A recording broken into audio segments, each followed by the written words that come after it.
What is going on, everybody? Welcome back to Amateur Hour Sports for today's Toronto Raptors watch party. We got a great stream ready to go for you guys today as we have the Toronto Raptors away at the Charlotte Hornets, looking to make it 10 wins in a row and move up to 15-5 on the season. What a tremendous start to the season it's already been, and a good opportunity to go and do it again. Yes, we are back today for November 29th, hopefully with no stream connection issues. I've changed a few of the settings to I think I've identified the problem. I've changed a few of the settings to decrease the load it takes on the router, which shouldn't be a problem when I move. But for the time being, we'll hope it gets through one last stream in the current setup. Yes, as you can see, it looks very different here today. My dog is just joining us now. Hey, buddy, I gotta block the door off. Hi, buddy. You can't be in here. You can't be in here. But yes, as you see, pretty bare in here. Go. Go out.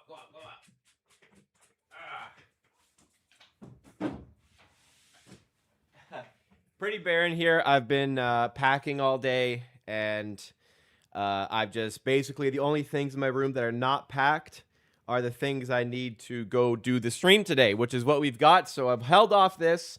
Once this is done, I'm going to finish up packing this office space that I have here and be ready for the move tomorrow. Tomorrow I'm moving, which means there's no watch along in case anybody was unaware of the scheduling there. So I'm moving. I literally can't stream. There's just no possible way I'm going to be able to stream. Monday, I'm going to say is doubtful for the happy hour stream.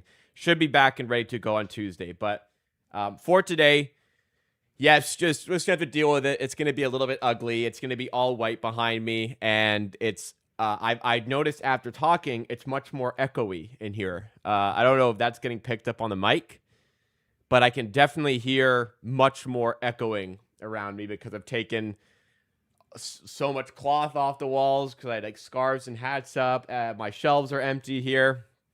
It's just so empty in here right now. So if it sounds echoey, I apologize. We have to sit through it today. This is the final stream in this current setup. You will notice one piece of decor has remained: the basketball hoop behind the net. I'm not going to rob myself or you of one last door shot attempt. Unfortunately, in the previous game against the Pacers, the stream cut out before I could do the door shot. I have great news for anybody who tuned into the Raptors Happy Hour stream yesterday, catching some bonus content. I have good news for anybody who didn't. But if you did show up to the Raptors Happy Hour, you were treated because the door shot did fall yesterday to make up for the what I did not take during the game against the Pacers. So the makeup attempt was successful yesterday. We've improved to 3-15 on the season. I wanted to hit 1 before I moved out. We've hit 3, and there's a chance to make it 4 tonight in the final door shot of this office space. It is truly everyone, the end of an era today. It's I'm sleeping here tonight, and it'll be my last sleep in this building. So it's really the end of an era. We're ushering in a brand new era of the channel content. It's going to be the same content. It's going to look a little different. I hope it's going to be the same content. You know what? I hope it's better. I hope I do better. I hope I get better as a content creator. But thank you for tuning in, guys. One last ride in this current setup. If you guys enjoy what you see from the stream today, please make sure you hit the like button. It does go a long way to supporting the channel, as you know. It puts us higher up in the YouTube algorithm, just so more people who are Raptors fans get a chance to see the channel, and we bring more people into the community. I think that's a great thing. If you are one of those new people in the community, consider subscribing. We're going to go back to normal scheduling after Monday next week. I'm live every Monday, Wednesday, and Friday at 5 p.m. Eastern time for the Raptors Happy Hour for news, updates, discussion, all about the Raptors, and you get watch-alongs for almost every Raptors game. Not tomorrow, though. Remember, not tomorrow, though. Let's say what's up to the people in the chat. Thanks for coming through, hanging out with me today so far. We've got Doug B, a true stream OG, 2-year member. Thank you for coming through. Gregory, 12-month member, also joining us here today. Appreciate you coming through.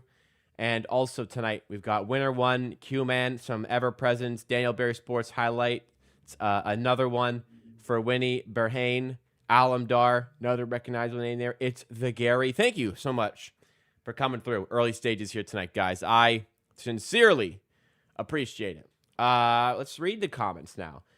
It's the Gary says, another win loading up. I certainly hope so. Very winnable game against the Hornets. That being said, we've had some winnable games as of late that have turned into wins, but not conclusive or comfortable wins. But Raptors are favored by 7 to 7.5 points today, so an opportunity to go and snatch a win. Also today, Q-Man saying, nice room. Yeah, it's the same room. It's just, this is the same room. It's not different yet. New studio will be in effect on Tuesday. It's just took down all the jerseys that were on this wall here, which hides the electrical panel. This is my closet, which had posters on it to kind of make it look a bit neater.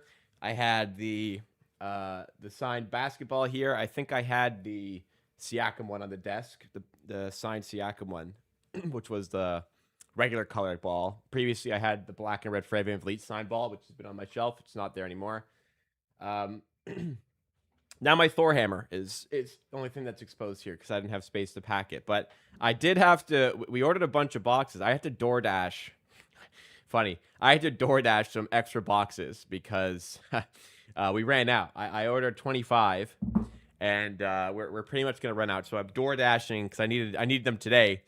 So same day delivery on some moving boxes. Incredible what the world has. When I was a kid, the only thing you could really order was pizza. If you were at home and wanted food, you ordered pizza because that was the only thing that delivered. I don't know why it was such a foreign concept to think, why can't we just deliver all food? Like, what's stopping us from delivering, burgers and stuff? And now we're at the point where you can get literally anything delivered at any time. I can get moving boxes delivered. There was one night, I'll be honest, it was past midnight, and we needed a plunger. We had to order one, and we got one delivered that night. What do you do in the 90s when you needed something like that? You got no option. You got no option. Now, pizza is still the best. Well, I mean, kind of. I don't mind, a sushi delivery is quite nice. Some other stuff can get a bit soggy. It's not, as good as when it comes out the oven. I guess pizza's good because it kind of cools down a little. It's still hot when it arrives, but it's cooling down a little bit before it gets there. It's not right out of the oven. But I mean, that's the world we live in today. For Winnie Berhan says, this is Christian. I am from Toronto. I was there. You were there. You saw history. The third make of the season so far. I don't know how. I still do not understand how I went 50 straight shots without a make last season. And then this year we're going 20% right now, which is great. Happy Saturday, everyone. Hope you're all having a good Saturday. I've been swamped today. Packing. And almost there. Almost over the line on the packing stuff. If the Raptors win and Detroit lose, we can go first. Wow. Wow. Yeah, Detroit lost, I think, a couple in a row now. They play the Heat today, and that's a tough game. I think the Heat will win. They're definitely favorites there. Well,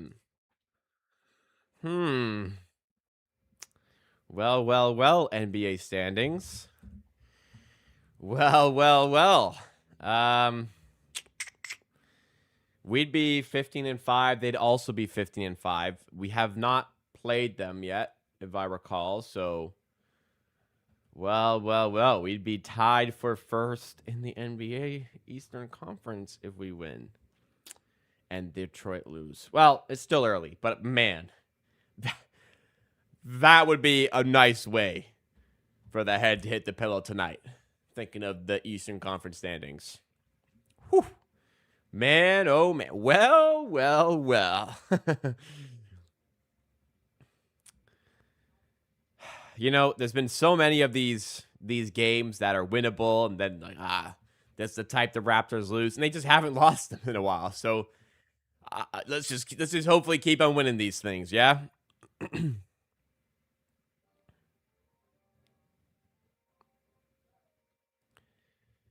Jay in the zone. You can tell. I mean, I just had like a nice Wendy's dinner.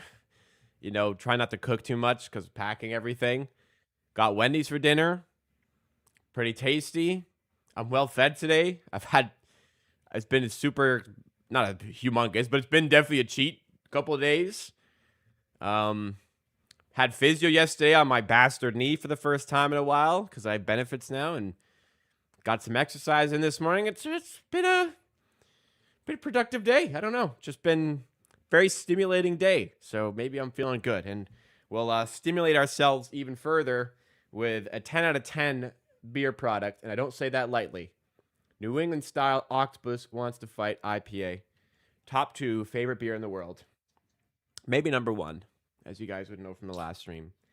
And the more you drink, the less you have to pack with you. So, you get them in and you less stuff to move if you drink them before you move, right?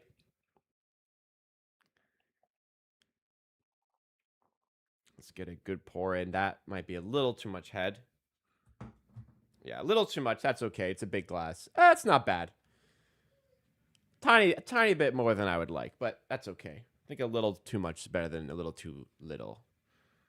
Oh, this smells so good. Cheers. Thanks for hanging out with me tonight. Clink.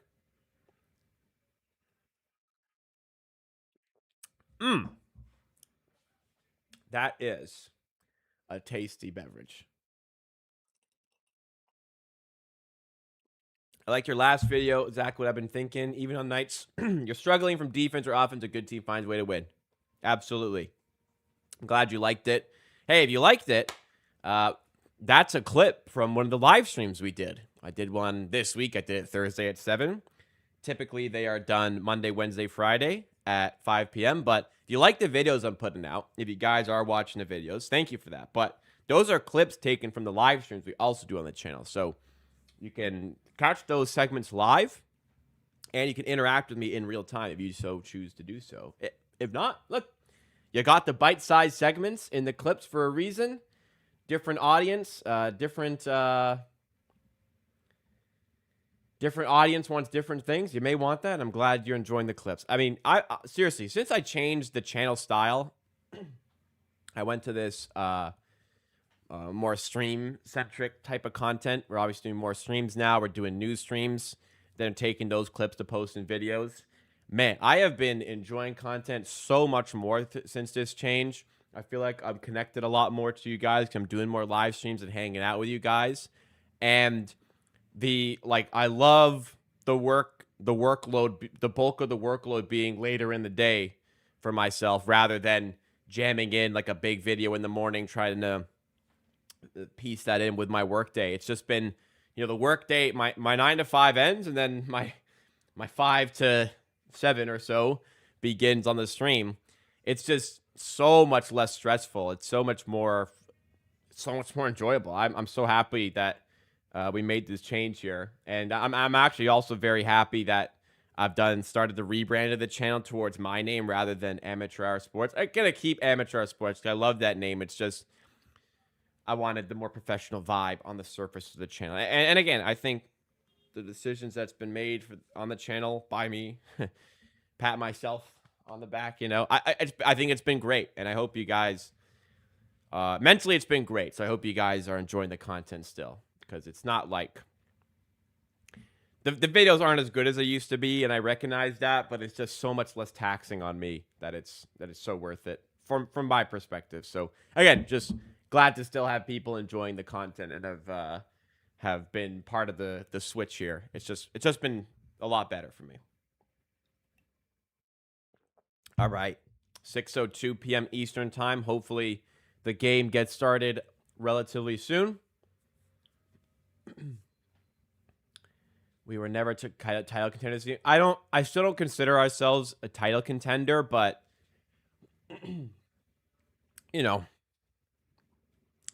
get to the playoffs, see if you can get a good matchup. Maybe you win a series, and then who knows? Like, once you win one, you put yourself in a position to get hot. I don't know. Let's make the playoffs first, but it's important to stay grounded because of how early into the season we are. But also, this is game 20, and we're here, even if we lose today. But stay grounded, but also I still think it's healthy to kind of hope and almost dream of, what the team can do this season and just enjoy it along the way. Shea's a goat. Man, Shea Alexander. He wasn't favorite for MVP going into last night. I actually would be a little surprised if he wasn't the favorite coming out of that game, because like the Thunder got caught in a battle, and they don't often get caught in battles, and Shea just absolutely took over against the Suns. I don't know how you stop him. He's developing a much more reliable 3-point shot.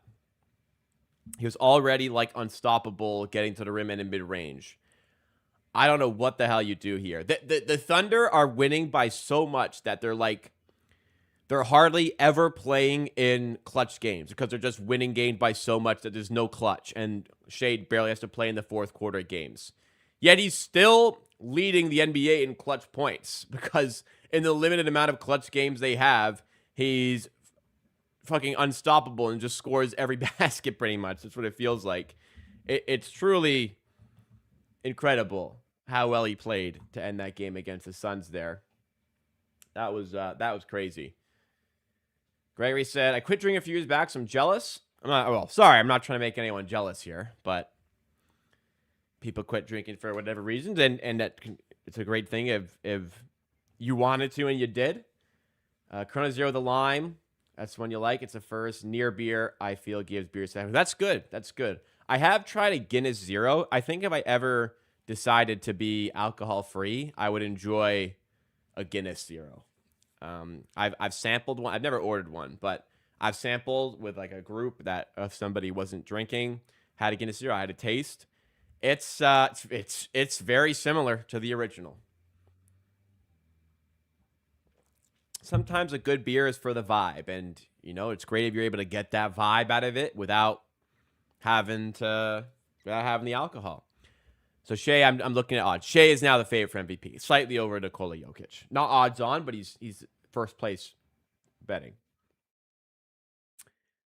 Gregory also adds you are the most rational podcaster. Well, thank you. As it relates to connecting with the chat, I'm a mod in another channel. It's a lot more peaceful. That's great.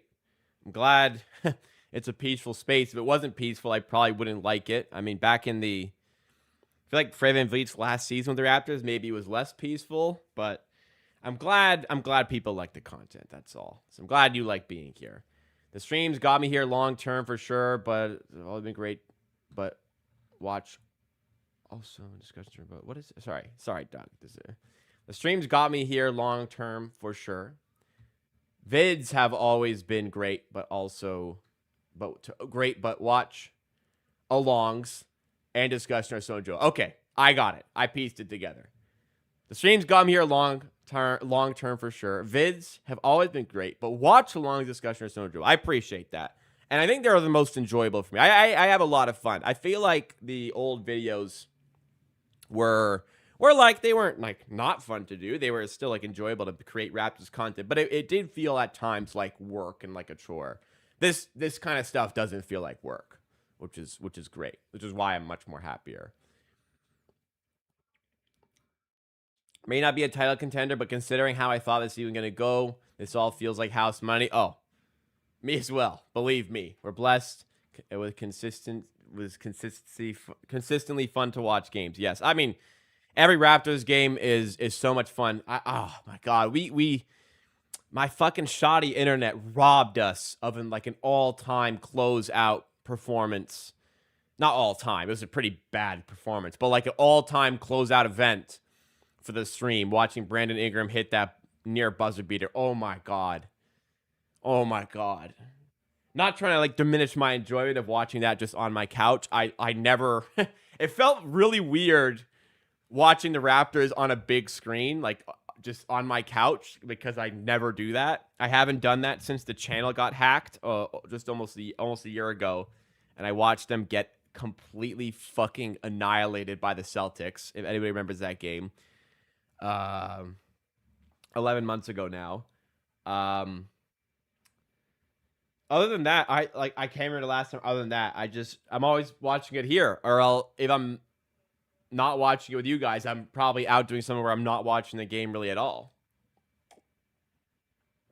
That felt weird, but man, it would have been so sick to have that Brandon Ingram moment immortalized with the reaction on stream. That's a shame, but nothing we can do about it now. Chrono Zero is taking over all my drinking circles. That's great. Hey, if it fulfills the vibe, have at it. I'm an enjoyer of the alcoholic stuff, but I could maybe one day I could see myself making the shift if desired or needed. But for now, I'm sticking with what I got. But still, everyone's got their own priority. It's good there's options out there. When there's two American teams, do they still play the Canadian national anthem? They do not. They do not. So takes longer for the game to get started when the Raptors are playing because they got to do both anthems. It's like in the NHL, if the Leafs are playing a Canadian team, they'll only do the Canadian anthem. At least that's my understanding. A good gummy and keep the Chrono Zeros coming. That's true. You can hit in other ways. I meant rational as in you interact personally, honestly, with Ontario. That's great. I don't know. I mean, I don't do it like I don't do it on purpose. I just like to be me on streams. It's fun. It's great that people like to watch. This is just me hanging out. Think the Hornets are wearing their weird City Edition jersey today? Okay, I hope they are. I love their City Edition jersey. I really like that orange with like the yellow kind of hits. I'm a big fan of orange and yellow jerseys. Weird, but I actually really like the Hornets orange jerseys. I hope they are wearing them.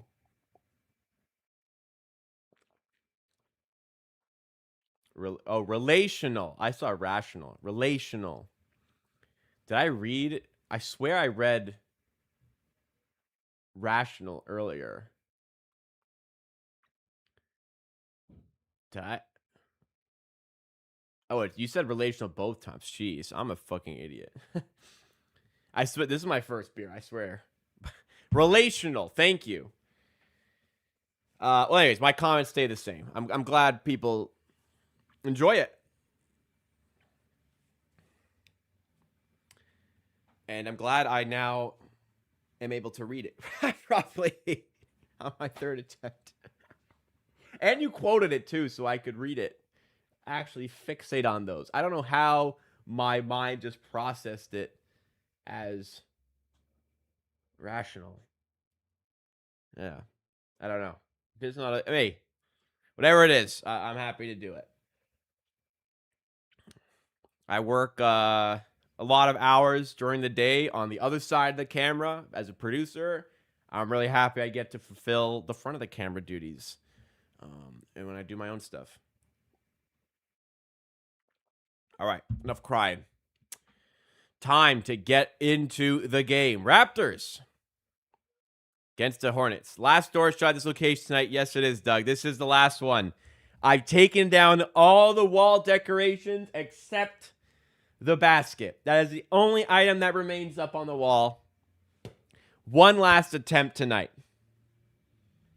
And I am moving out tomorrow. It'll be impossible to take another door here. It's my last night in this studio. All right, guys. Raptors game has begun. Let's get the scoreboard fired up in just a second. Raptors have the first possession. Quickly, floater is good and one. Excellent job by Emmanuel Quickly reading the space well. Remember, the game clock right up here is perfectly in sync with where I am watching in the game. If you're able to sync this up with your game clock or your game clock up with this clock, it'll enhance your viewing experience and the chatting experience for myself because you won't be able to spoil and you'll be watching right along with me. Quickly makes the free throw to complete the and one. Hornets getting started the other way.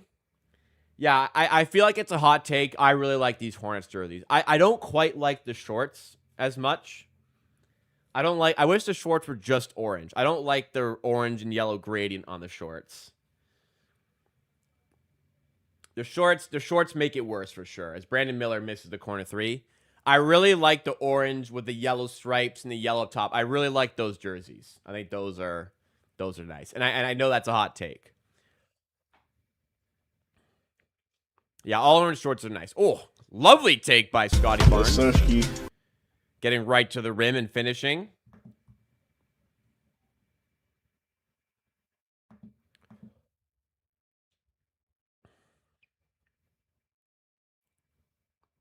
LaMelo Ball outside. Brandon Ingram, the defender, trying to generate some space.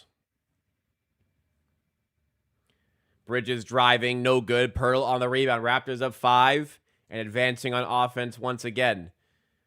Quickly down low to Barnes. Finds a streaking Pearl. The push shot arcs up and falls.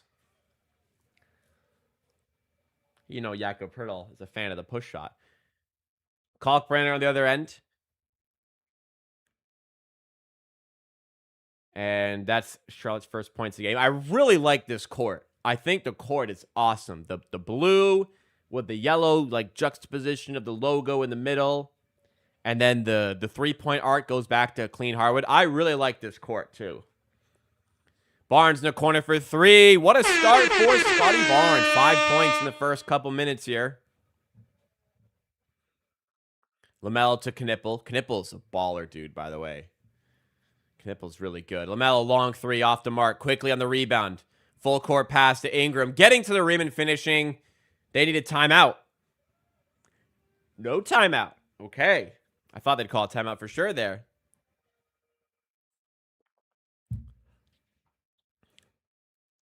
Miller to the rim. No good. Rebound Barnes out to Quickly. Raptors pushing the pace again. Quick. Driving and losing it. He had Walter in the corner.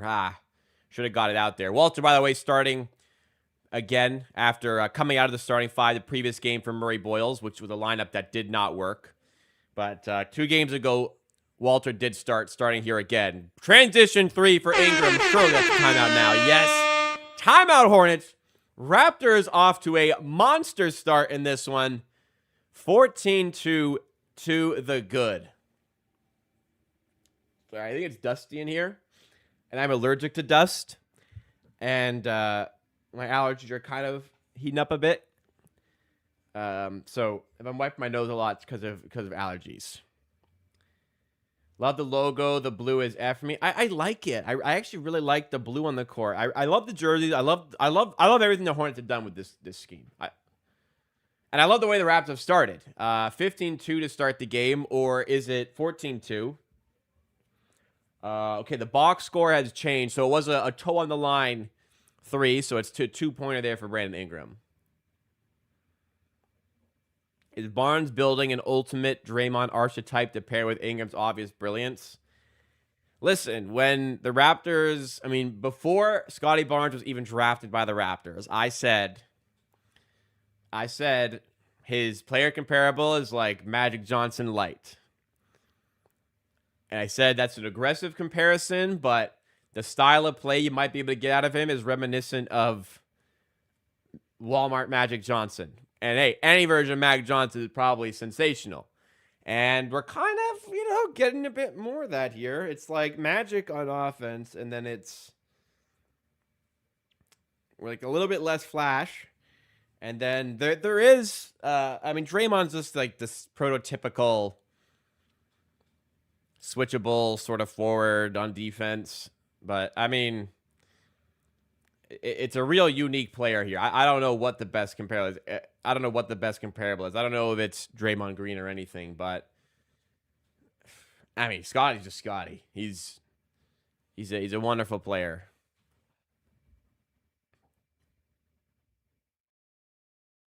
I think he's enjoying the role of not being the primary scorer more, because we're getting a good year out of him so far. His best year was playing with Siakam, and he tailed off a little bit near the end of the season. Maybe without him. Like his All-Star year was playing with Siakam. This could be an All-Star year, and he's playing with Ingram. The Raptors keep this up, they might get 2 All-Stars, man. Long way to go, but Man, that Brandon Ingram one was so hyped. Oh, my God. And his reaction to it, too.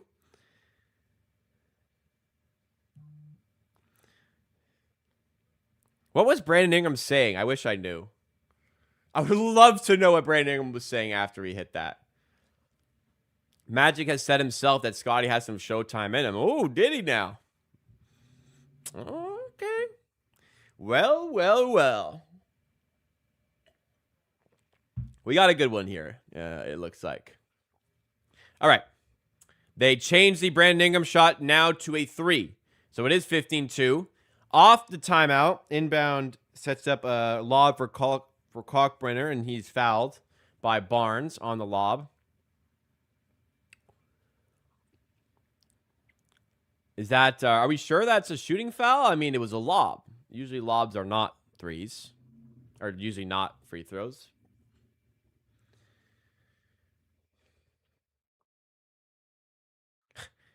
Dialed in dog says, nah, bro, Saturday night and the arena that empty. It is not a great look. It is a little empty, but Hornets are in a rough spot. And this is like Charlotte. I mean, missed by Ingram down low. This is Charlotte. I mean, they love their hoops in Charlotte. Like I mean, that's the support their college team gets is unreal. But they've never had that transition to the NBA. There's so many colleges in North Carolina that get tons of support. Nice move by Scottie at the rim. But they've never really gotten the same level of support for their NBA team, whether it's this edition of the Charlotte Hornets or the previous Charlotte Bobcats, which definitely didn't have a ton of support. Ingram for 3. This one does not go. Ingram is going to be the best offensive player we had since Vince. I mean, listen, Kawhi, we saw some special things. That's the top offensive player we've had. Knipple, sidestep 3. Whew. That's tough, man. He's tough. He's a good player. Discounted Kawhi. Okay, fair. Let's get a poll here. What do we... That's great. Let's grade these jerseys. We feeling... How do we like these Hornets jerseys? Like them? Indifferent? Dislike them? Show me the answer. Vote in the poll. What do you think of these jerseys? I like them, but I think that's I really like him, but I think that's a hotter take.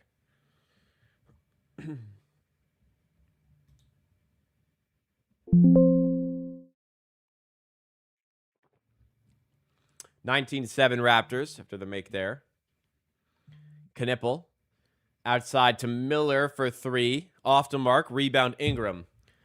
Raptors still with their starters in. Just over 5 minutes into the game. Pirtle. Passing off to Quickly. Up top to Barnes. Play developing here. Still plenty of time on the shot clock. Barnes to Pirtle down low. Shot clock starting to wind down. 6 for Quickly. Long 2. Got a good look and a good finish off of it. Open long 2 there. They're open. They're okay. But really good screen by Pirtle to generate that wide open look. Raptors 9 of 13 from the field to start the game. Impressive. Hornets just 2 of 9. But Sexton going to the line here. Raptors tripling up on the Hornets score in the early phase of this game.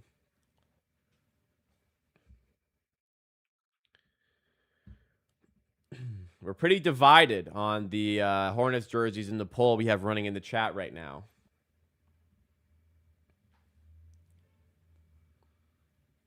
I worked in North Carolina one winter and got some Duke and NC games. Loved the Cameron Field. That's a holy grail arena. Wow. But I mean, yeah, those. I mean, seeing both those teams in person it would be like a real bucket list, I guess, type of event. The atmosphere there must be crazy.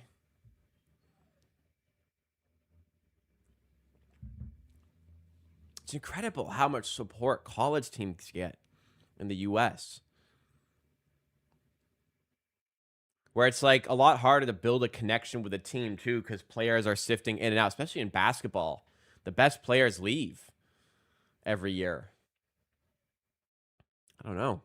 Ingram, nice turnaround jumper. The bread and butter of Brandon Ingram's game, as I like to say.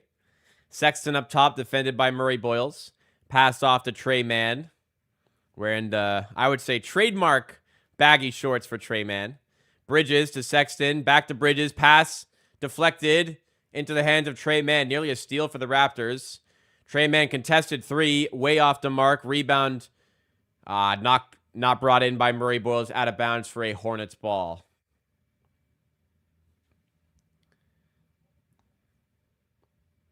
All right, we'll end off the poll there. Okay, so people actually do like the jerseys. Interesting. Hope I didn't sway the answer too much. Big super chat come through from Pickleball Pat. Thank you so much, Pickleball Pat, for the support and for coming through on the stream once again. I really appreciate that. I'm glad you're enjoying the stream. Yeah. I worked extra hard yesterday and today to do the stream tonight. I'll be honest, if there was no Raptors game tomorrow, I probably would have skipped stream tonight. But because there was a game, I really didn't want to miss 2 in a row. So, yeah, we'll dig in and do it tonight. No problem. I'm having fun. It's fun for me too, remember.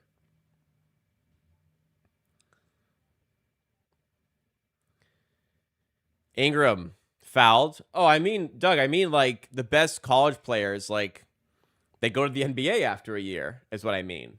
I guess it's only like 70 to 80, maybe 90 college players that go to the NBA after every year. Like 60 get drafted, and then I guess some are not from college, but you know what I mean? Some go as UDFAs, but it's just such a turn. Like the most a guy will stay is like 4 or 5 years. Then there's like the transfer portal as well. But like, you know, I guess the Raptors are vastly different than they were 4 years ago. But, you know, franchise players like Scotty Barnes remain and don't leave after a year. It's weird to me. Okay, that super chat came in and I did not hear an audio cue. I don't know if that's because I'm deaf or if it didn't play. I did have not an audio issue coming into the stream today, but definitely something was off. My volume was way louder than normal. So there must have been a setting somewhere that's not correct, which isn't affecting the stream. But I'm wondering if sound is not. Actually, I can test it. Brandon Ingram to the rim again with a finish. What a start for Brandon Ingram. He's having a great game so far. Grady Dick, Mamu, and Shed. Emery Bulls are in the game. We're in the 4+1 lineup here. As Knipple hits the three. Raptors up 26-12 even despite that, though.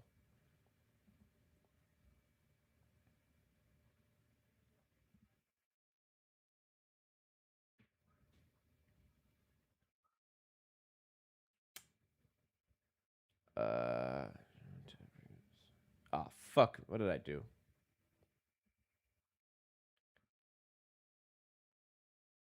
Sorry, now my bookmarks bar is messed up. And I hate when my bookmark bar is messed up.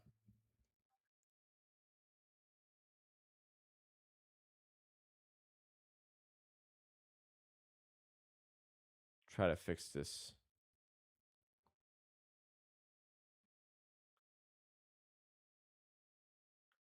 Okay, I don't think I'll okay, I won't change right now. What did I want to do? I wanted to test the audio on notifications that come in, because if I don't hear them, I won't see them. If I don't see them, I can't thank or shout out those who have blessed the stream.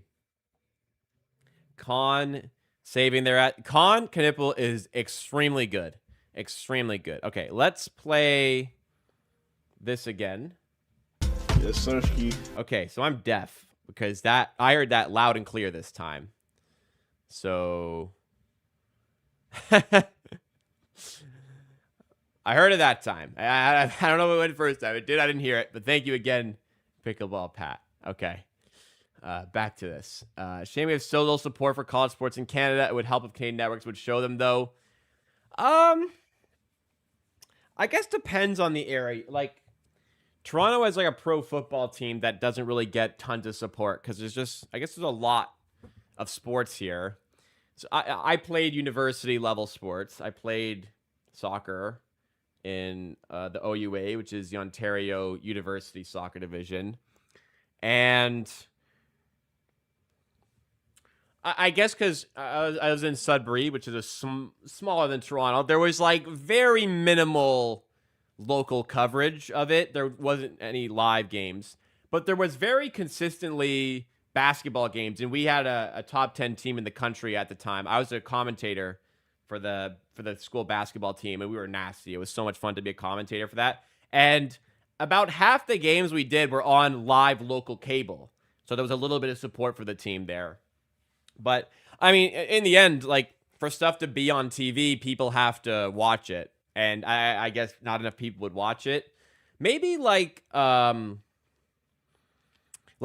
Cup would be on, and that's university sports. But yeah, tough to find. I don't think there's a market for it, but it would be nice. It would be nice. I guess they're a bit bigger, but I also understand like. I got so many Toronto sports teams to watch that, like, am I going to watch U of T? I mean, I played against U of T for many years. I'm like, fuck U of T. I don't want U of T to win. I want my former school to win. But if my former school's on TV, you know, if my former soccer team was on TV, I probably would watch some games. Anyways, different worlds when it comes to sports. Diabate finishes there for the Hornets. It's 26-14. Gordon Lee, one of our stream OGs coming through. You like the beanie? Thank you. Glad you like it. My Denzel Curry beanie.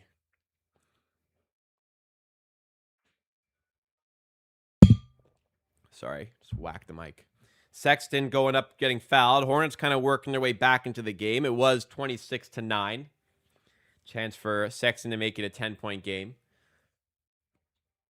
So the Raptors have firmly kind of locked in on a rotation. It's about the 5-minute mark of the first. All 4 bench players are in at that point. They come in like 1 to 2 at a time.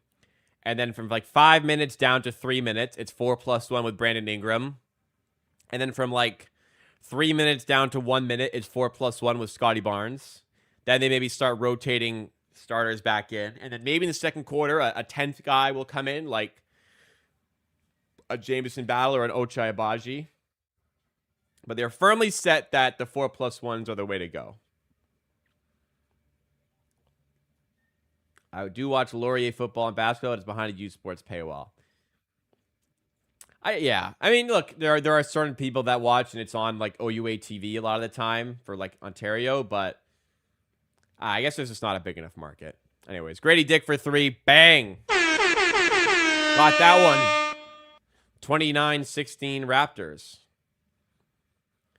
Do you think Ingram is the number one option for a championship team? I mean, shit, like, certainly looks like it. He's making huge plays like every time we're in the clutch. If he's a higher usage player, I'm sure like if let's say the Raptors are in the playoffs, Ingram's averaging like 22, 23 points a game. Lately he's been averaging 25, so like maybe he can get the numbers up to 23 points per game. But if like his usage goes up in the playoffs, then maybe he can turn into like a 25, 26 point per game player for the playoffs. I mean, why the hell not, right? My recollection is he had the Pelicans hardly ever made the playoffs with him. I don't know how much. I don't think that's a lot on him.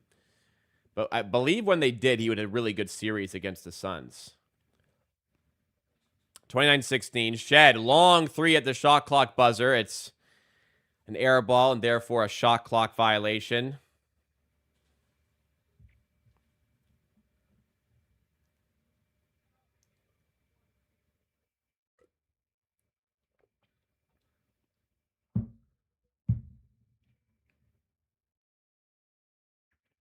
Holy, my moving box DoorDash order is like 45 minutes late. Not that it matters because I'm sitting here, but just taking forever, man. Miller under the rim, dumps it off to Diabate. Outside. I don't know who that is. Liam McNeely. Liam McNeely for 3. I don't know. Oh, first round pick?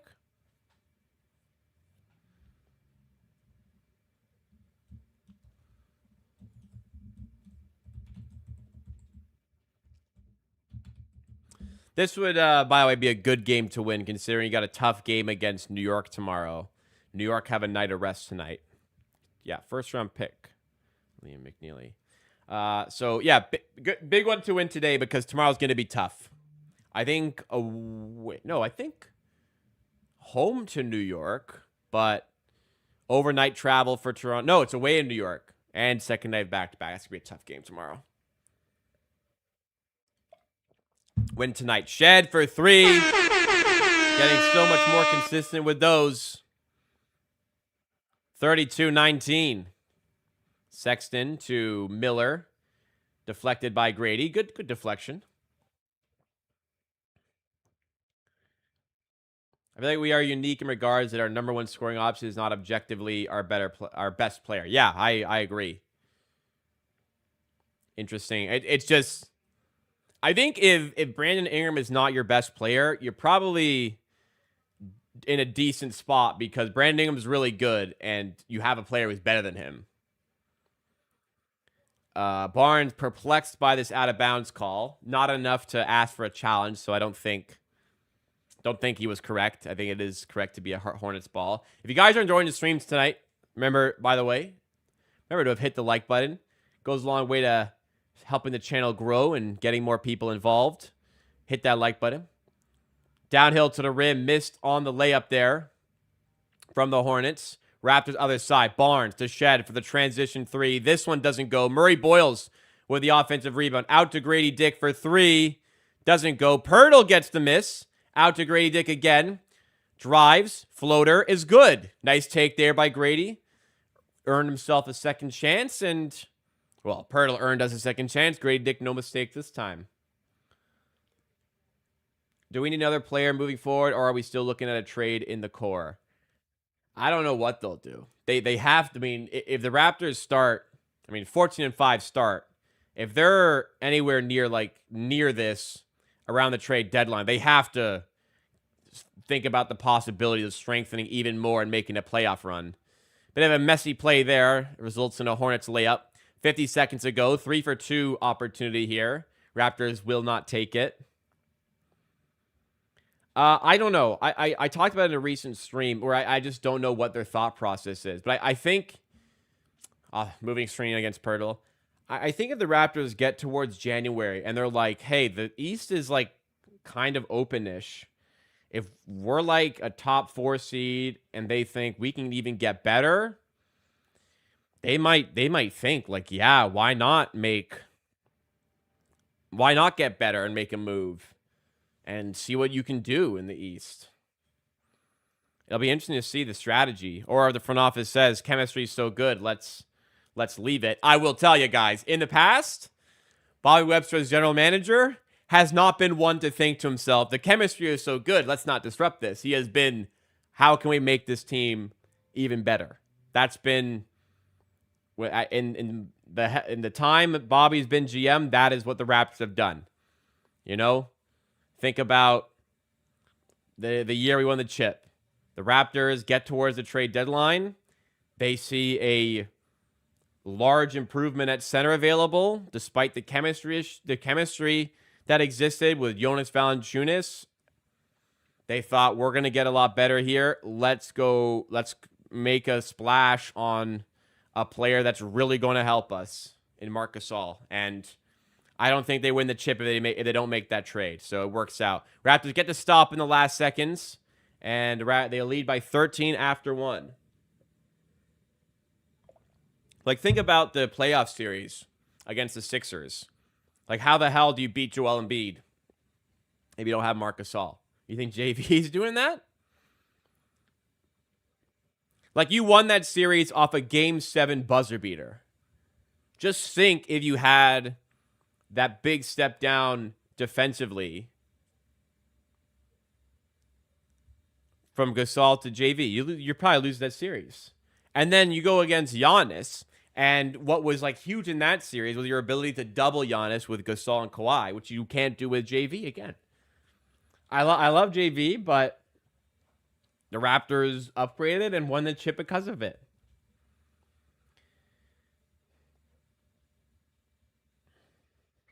I always remember Sai Jury saying about Scotty, you get one like Scotty, you get another one, and you are on your way. If it's Ingram, but Ingram's good. And I'm sure the front office is even a little surprised how good we are. So maybe they've got to kind of reshuffle what their focus is for the season.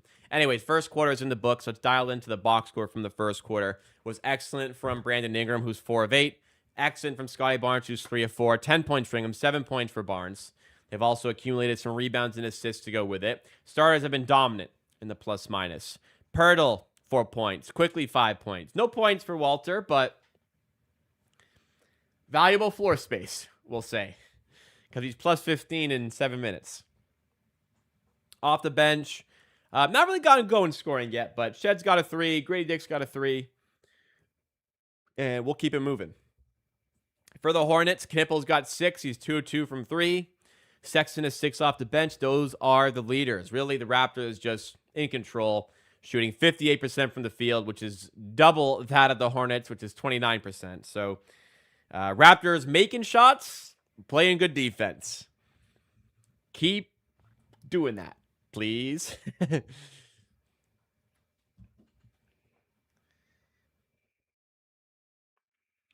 Oh, sweet.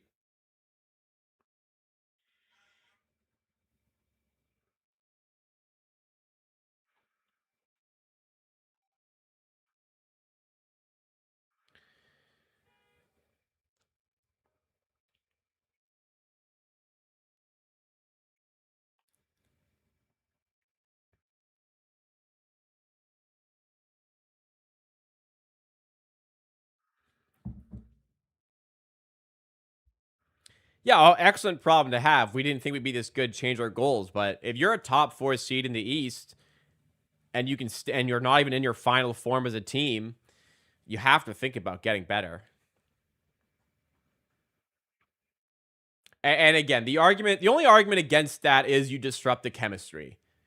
But you'll just build chemistry with a new guy like Brandon Ingram came in. Big shift, but you figure it out. And tell you, there's nothing better to build chemistry than winning basketball games. Obviously, this season's a great example.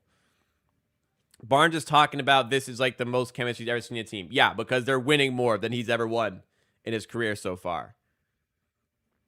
Winning makes everything better.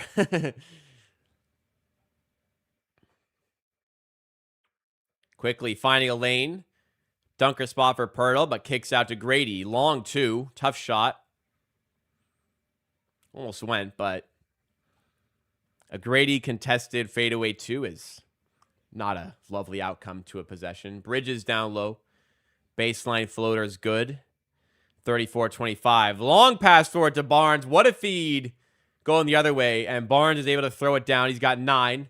Manuel quickly showing off the passing skills. Is Boba Fett doing a reverse Otani where what? It looks like he's going to leave and then he decides to stay. He pulls Jordan Belfort. I hope, man. God, I hope Bo stays.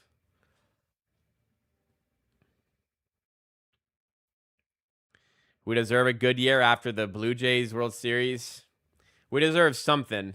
The Maple Leafs certainly aren't providing it. Nice take again by Scotty through some tough defense. 38-27. Dylan Cease was a nice pickup. And listen, I'm done worrying. In MLB, I'm done worrying about fucking contracts, how much the guy's making. They probably paid a bit too much, but you know what? The amount of guys we fucking missed out on in free agency, fuck it. Overpay a guy to get him. It's better to pay a guy more than he probably deserves and have him than to not have him at all. Brandon Ingram. Better to have probably paid more than what the market was willing to give him to have him. Now we have him, and he's great. You know what would have sucked? Him getting paid $35 million a year to play for a different team. Sometimes it's okay to overpay a little bit to have the guy. LaMelo for 3. Got it. Quick to the side. Nice floater again. He's getting a bit better with that floater lately, I've kind of noticed. Who cares? Ain't my money. I'll tell you, I care because it's fucking Rodgers' money. And I would love them to use more of their fucking hordes of cash they have. It's even better. It's money I like being spent. I want Rodgers to use more money. Blue Jays are better and Rodgers has less money? This is a win-win scenario. There is a salary cap in baseball. It's just not as aggressive as other sports. I believe there is a salary cap. But there's a lot of rules about deferring money. Like the Dodgers have deferred so much of Ohtani's money to afford this team. And the Blue Jays, I think, have deferred a bunch of the Dylan Cease money.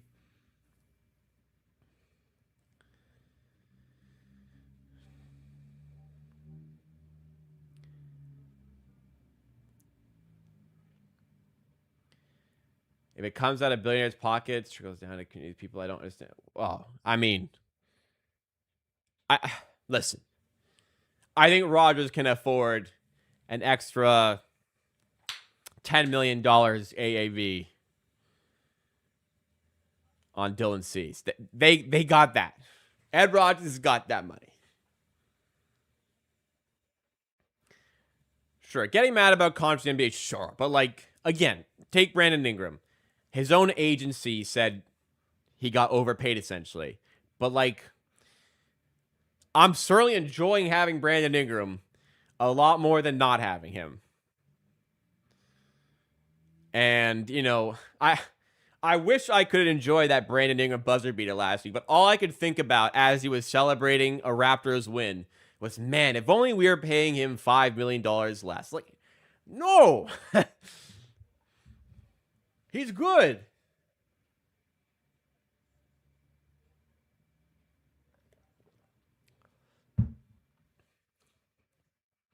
All right, we're back. Trey Mann on the floor. You know from the shorts.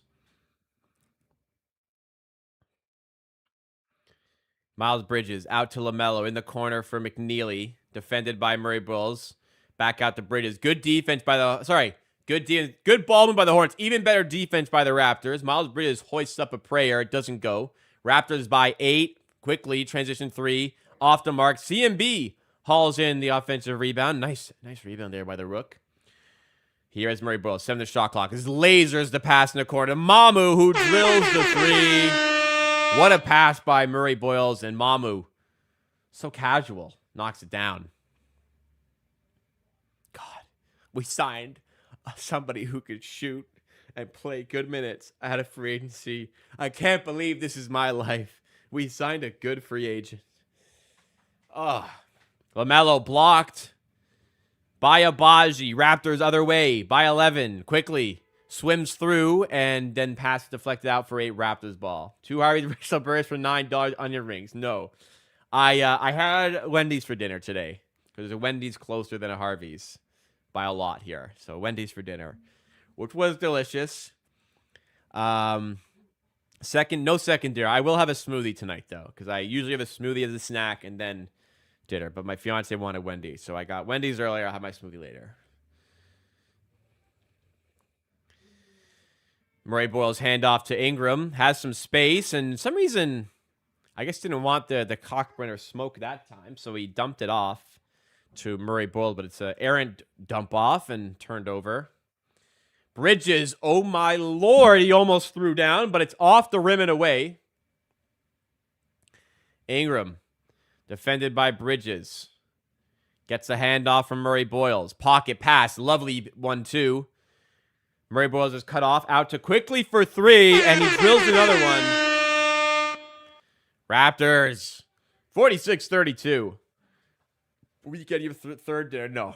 Today, smoothie. Tomorrow's going to be... I'm moving, so I'm not cooking. It's going to be a pretty unhealthy day tomorrow. Miles Bridges for 3. Got it from the corner. There'll be a lot of pizza for dinner tomorrow.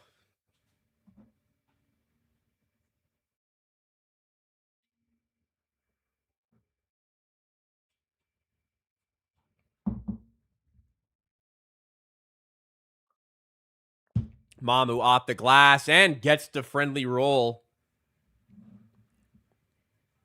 48-35 Raptors. Ingram's footwork is Kobe-like. Well, somebody said last stream he modeled his game off Kobe, so maybe he's worked on it.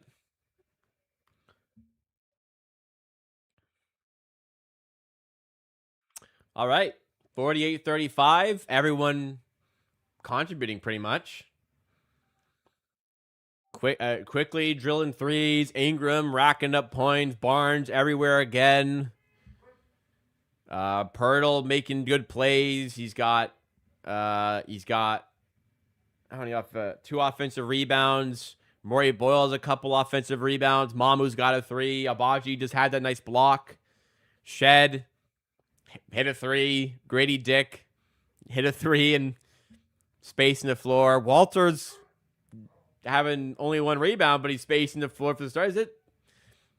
It's all going in our direction right now. Let's keep the momentum up and finish the game strong.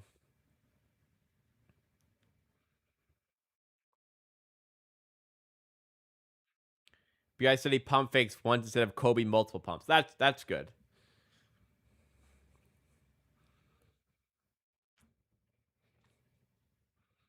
All like the negative noise you heard about Brandon Ingram coming into the season. We're seeing none of it, man. He's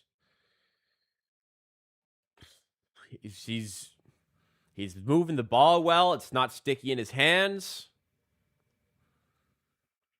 He's dynamic in isolation. He's a better defender than I would have thought. It's all good, man.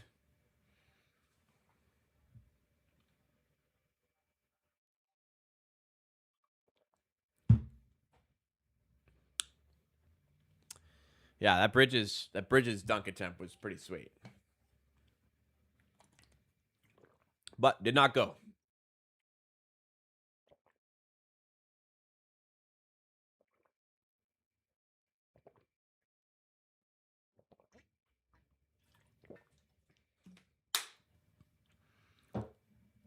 They really are doing a lot of work for these World Cup draw commercials. Oh, it's a FanDuel. I never even took in it was a FanDuel ad. When do sportsbooks start taking over like broadcasting rights for events? Like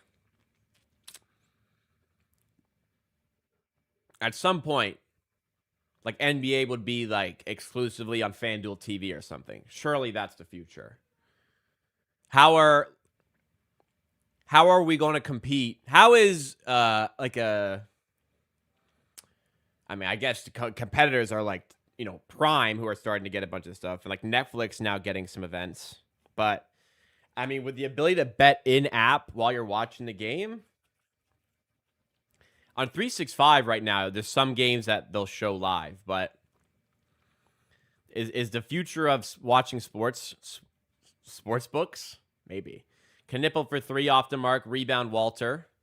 Just saying that because apparently the World Cup draw is being shown on FanDuel based on that commercial. I don't know. Abaji to the rim. Nice take there. Raptors ball movement still working wonders. Soon as special U.S. keeps relaxing gambling laws. Well, actually, you'd be surprised. The gambling restrictions are, in 2026, a bill is coming into play that is adding on greater taxation to sports betting, which is going to significantly alter the betting space in the U.S. It'll render it nearly impossible to profit on sports betting after taxes next year in regulated markets. So exchanges are becoming a lot more popular and probably will become even more popular next year. But they are relaxing it for things like exchanges and sweepstakes books, and more are allowing regulated gambling. So it could be the future.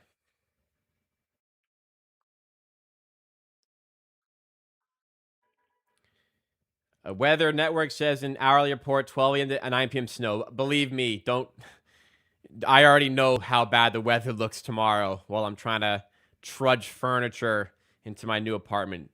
In my current spot, thankfully, it's all covered. But in the new spot, yes, I'm going to have to trudge through snow to get all this stuff in the new apartment, which will not be fun. Sexton in the corner. Drives to the rim and good take there off the glass. Nate D, what's going on? I'm fine with it. I hate ESPN. Yeah, I'm fine with it too. I'm no qualms with like I have no issues signing into FanDuel to watch the Raptors, for example. It's just I wonder if that could be the future if a sportsbook would get exclusive broadcasting rights. It just adds on another revenue stream. It just feels like a no-brainer for sportsbooks to try and secure those rights. Mamu for 3, no good. Like, because FanDuel already runs their own content division. They have FanDuel TV. I don't know if any other sportsbooks do the same, but I'm sure it'll start to come into greater fashion. Like, why pay to sponsor segments and shows? Like, why pay to sponsor an ESPN broadcast when you can be the broadcast? You know what I mean?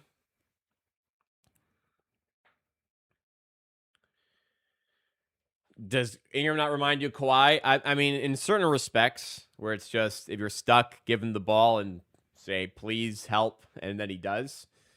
But Kawhi's a tough one to compare it to, you know. 50-39 for the Raptors. They got out to a big lead early and have stayed in that range since. Knipple misses the 3. Rebound is a loose ball foul by Diabate. 50-39. I think the Raptors led by 14 tonight. Don't know if it's got up to 15 yet, but anyways, they're winning for now.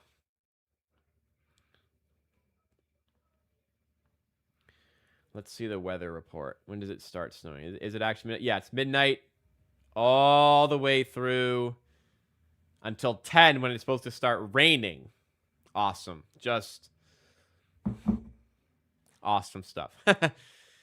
Barnes, errant pass to the cutting Walter. It's a turnover.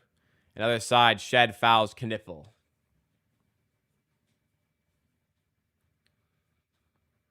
Reminds you of Vince. I was not old enough to really remember the Vince Carter. In fact, I don't remember watching Vince Carter at all. My first memories are Chris Bosh. My first like real concrete memories are unfortunately Andrea Bargnani.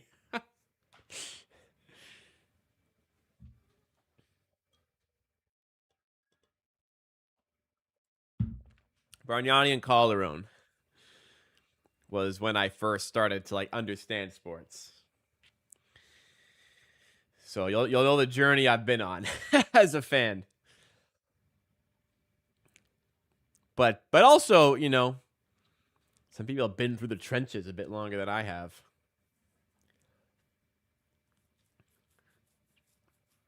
Yeah, the way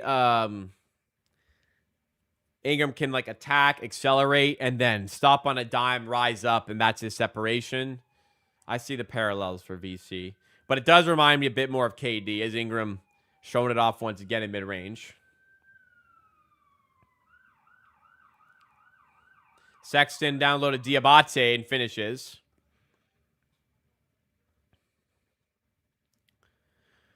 $52-43. Shed handoff to Quickly. Zips it out to Barnes. Now Pirtle.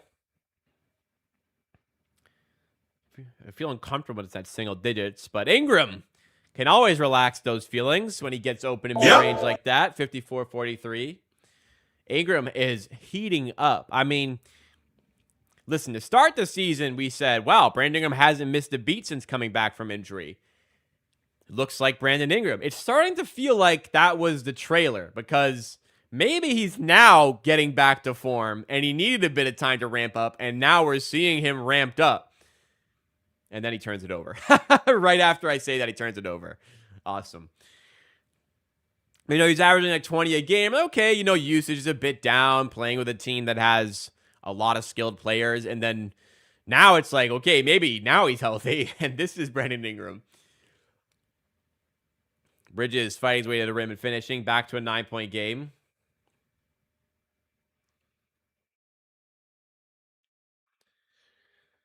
So yeah, Ingram's really good. I'd love a Brandon Ingram jersey one day. One day. I don't love any of the jerseys this year though, so I was hoping for a rebrand soon. Jeez, my DoorDash order of delivery boxes, of moving boxes, excuse me, of not of food, it's gonna be like an hour late. Which I'm not like, I have no reason to be upset because I'm not gonna be using them for a while, but it's just like, what the hell? How?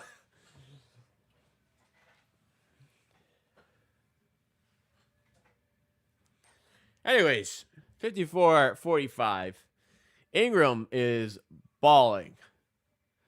He's got 14, 6 of 11. Barnes is 5 of 6 with 11. He's also playing really well. 2:23 to go. Let's finish strong in the first half here.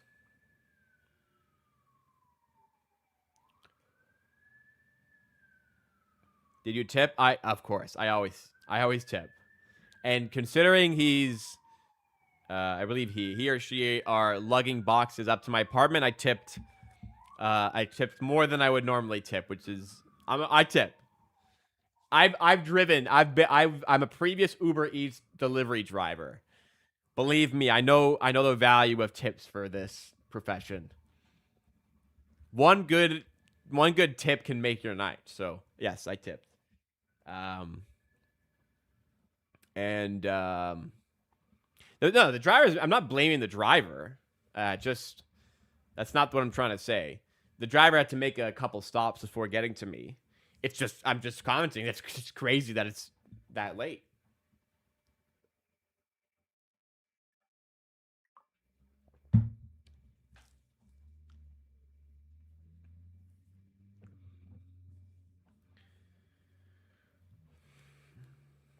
For me to not what like I guess some people have different like so when I go into a restaurant and I'm getting served by a waiter or waitress, default, like I enter the experience with a 15% tip. If the server does the expectation of a server, I'll tip 15%. If the service is not very good, I'll tip 10%. It would have to be outrageously bad for me to not leave a tip. I have some friends who are like much more aggressive, where like the server is not very good for whatever reason, they won't tip. It takes a lot, and if they do a good job, I'll happily go to 20%. And if they go like above and beyond in some way, I'm happy to go, depending on the size of the bill, 25, 30%.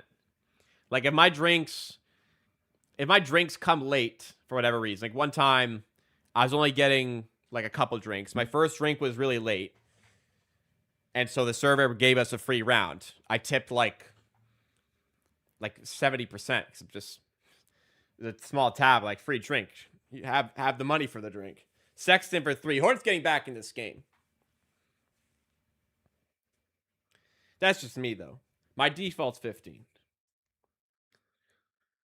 Do you tip if all the cashier does is turn the debit machine on towards you and push button? No, I'll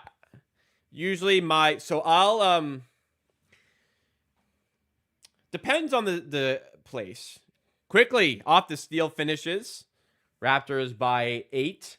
So if I like go to McDonald's, there's just not really any reason to tip.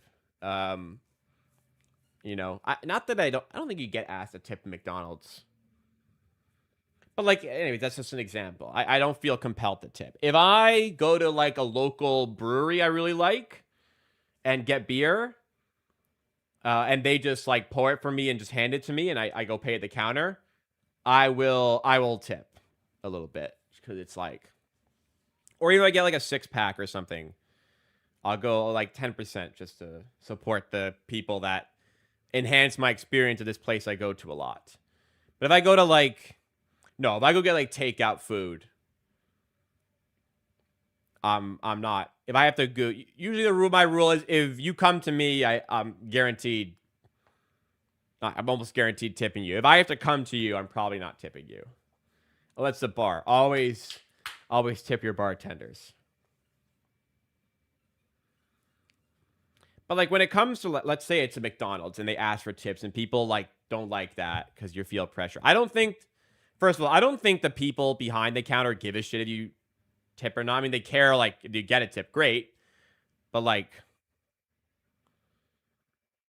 I don't think they're upset if you don't tip. It's just you're not going to tip if they don't ask you, and they get like a little bit here and there, which is worth it to ask. Anyways, 6-point game. Hornets have clawed back a little bit. Another good take by the Raptors. I think Raptors offense has stayed in this. It's just the Hornets offense has heated up a little bit. Raptors defense maybe has quieted down a bit. 25 seconds to go in the second. Shot clock, game clock separated by about 9 seconds. Knipple stops on a dime, rises up. That's a good take, man. This guy's a good player. Quickly getting past Sexton. Nice take through him. Oh, so unlucky. Spills out. And then right at the buzzer, nearly, Walter can't finish. Knipple gets the full court heave off the backboard and away.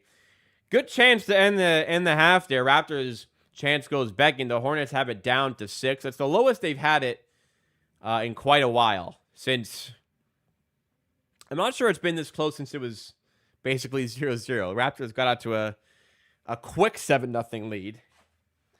All right, well, work to do. Definitely still in this game here. Yeah, to me, like when a burrito place, who all I do is I go up and the person hands me my burrito and they ask for a tip. All that. Yes, sir. Speaking of tips, thank you so much, Nate D, for sending it. Look, if you so choose to do so, thank you so much. And thank you so much, Nate D. I really appreciate that. I mean, you know who it's going to here. That's for sure. So thank you for that. Great vibes tonight. But I don't think the cashier feels any type of way if I click no tip at the burrito joint. But if they don't ask for tips, how much money are they going to get in tips for the entire day? Probably $0. If they ask everyone for a tip and everyone is slightly more uncomfortable, but they ask everyone, they'll get like probably at least $10 a day by doing that, right? If you don't ask, you don't receive. And I guess some people dislike that, but I don't feel like the person behind the counter is upset that I didn't tip, depending on the place. But usually rule of thumb for me is if I go to you, I don't tip. If you come to me, I'll tip. Unless it's a local spot, I'm happy to support because I go there a lot and I like it there. But anyways, tip your delivery drivers because they work very difficult hours and they work very it's an easy job, but mentally it is not because like a lot of the times you don't know when that next order is coming in. You can dedicate 3 hours to working in the evening and get like no orders. Your tip can really like make or break their evening. So tip your delivery drivers, especially if you're the worst fucking person. The worst fucking person is the person when I used to deliver for Uber Eats. The worst person is the person who makes you go upstairs into their apartment door. Like it's one thing when it's like a house in like the suburbs and I just walk up your driveway, leave it at the front door. But when I have to use the buzz code, wait for the elevator, go upstairs, find your room and leave it there, and you don't tip, that's ridiculous. Anyways, enough about tipping. Let's talk about the game here. Let's just comments about. Let's read the comments. Rick Powell said, "I really like Knipple. His NBA career is going to be way better than I expected. He looks good enough for the Hornets to like build around him. Knipple is very good. Like rookies are very rarely this talented out the gate. Like look at Cooper Flag. He's finding a little bit of an adjustment phase in the NBA. Con Knipple looks really, really good. It's interesting.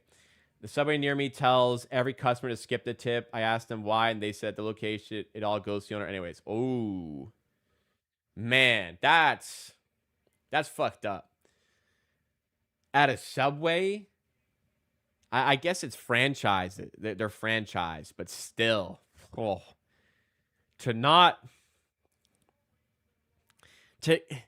have the tip option just for it to go to the owner is egregious behavior. My God. Wow, that's a horrible look. I'm glad they tell you that. I would be sick to my stomach if I went to like a Subway and tipped and then found out later it just went to the owner, not the worker. That's crazy to me. That is crazy. Are you moving tomorrow? Yes, moving tomorrow, hence the blank the blank background for today. I typically tip $1 per kilometer driven. Is that cheap? I've never factored in the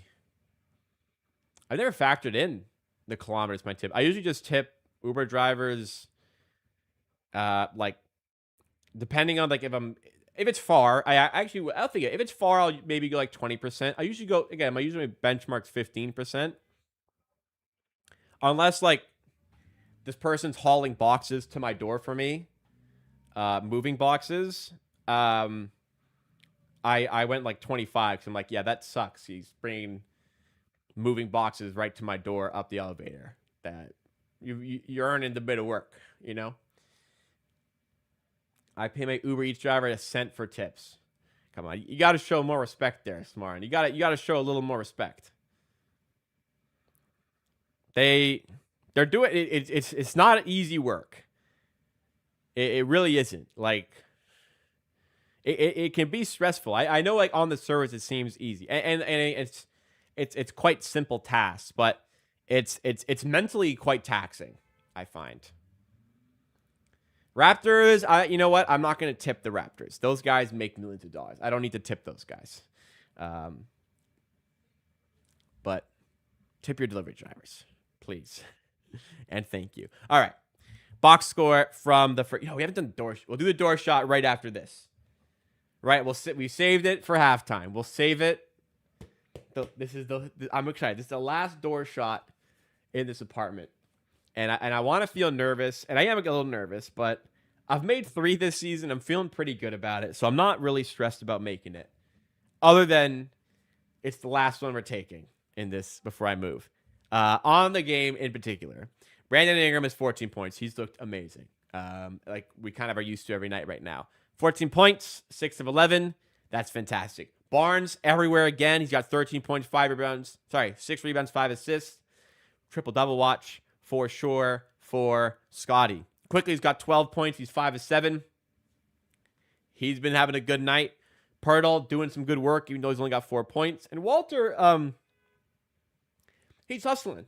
Like, you have Ingram, Barnes, Quickly, and Pirtle playing. You don't need to take a ton of shots. You just need to space the floor for them and hustle. And he's doing that. And I think that's fine. I don't think he's playing poorly at all. And off the bench, not as strong of a bench performance, I would say, as normal, but serviceable. For the Hornets, Bridges has 11, Knipple has 10. Brandon Miller, 0 of 6 with 0 points. I didn't even take it. I saw him missing a lot, but Brandon Miller has no points. Sexton has 11 off the bench. So, as a whole, Raptors shooting the ball extremely well, 57%. Hornets only have 41. But they've gone to the line 12 times, and they've made all 12. The Raptors, 2 of 3 from the line. We're out-rebounding them. We have 10 turnovers to 5. Okay, so here's the problem. 10 turnovers to 5, that is where the Raptors have had issues tonight. So clean up the turnovers, and Raptors should be able to go and win this game. But the Hornets gave us a real go at things last time we played them, as we know. All right, we want to pull. Will I make the door shot. I mean, I probably won't, but I might. Yes, no. Show me the answer. I'm doing this now. Show me the answer. Some people don't want to vote in the poll, but they want to see the results. Vote in the poll. This is the final reminder. I'm moving tomorrow. At this time tomorrow, I will have left this apartment for good, never to return. And I'm hoping the new setup I can create something reminiscent of the door shot. Because I don't imagine my imagination of this new setup, my imagination is that I will not be facing the camera will not be facing the door. So I'll have to put it on the wall at like an off angle. I don't know what it's going to look like. But we got one more here. All you got to know is we got one more here. Your mic still sounds good considering the room's empty. Yeah, it's a bit echoey. When I first started talking, I definitely noticed it was a bit more echoey than normal, but I don't think the mic's picking up enough of it, which is good. It's an expensive mic. It better sound fucking good. RGB lights on. I mean, this is an RGB light. The purple is RGB. If you mean like the strip lights, I don't really like the strip lights that much. I'm sorry for voting no, but I'm familiar with your game. Understood. Well, we have a lot of faith tonight, guys. 43% say yes. Considering I am only 3 of 15, only 3 of 15 on the season, I'm a little surprised by the results.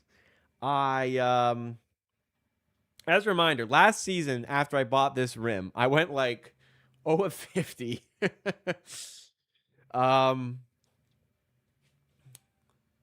So I don't know what's happening to this, but let's one last time. No drill. We're in it. I'm just hoping to make it. Nothing fancy. I'm just hoping to make it. Voted with hope, not my brain. Thanks to you. Cheers, everyone. Come on. Usually I have a light here that kind of covers part of it, but it's not here today because I packed up. So a bit of a clearer shot, actually.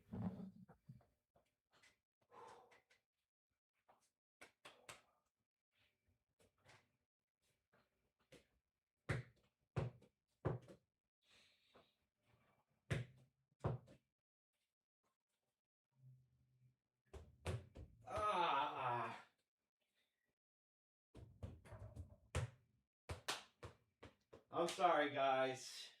Not enough on it today.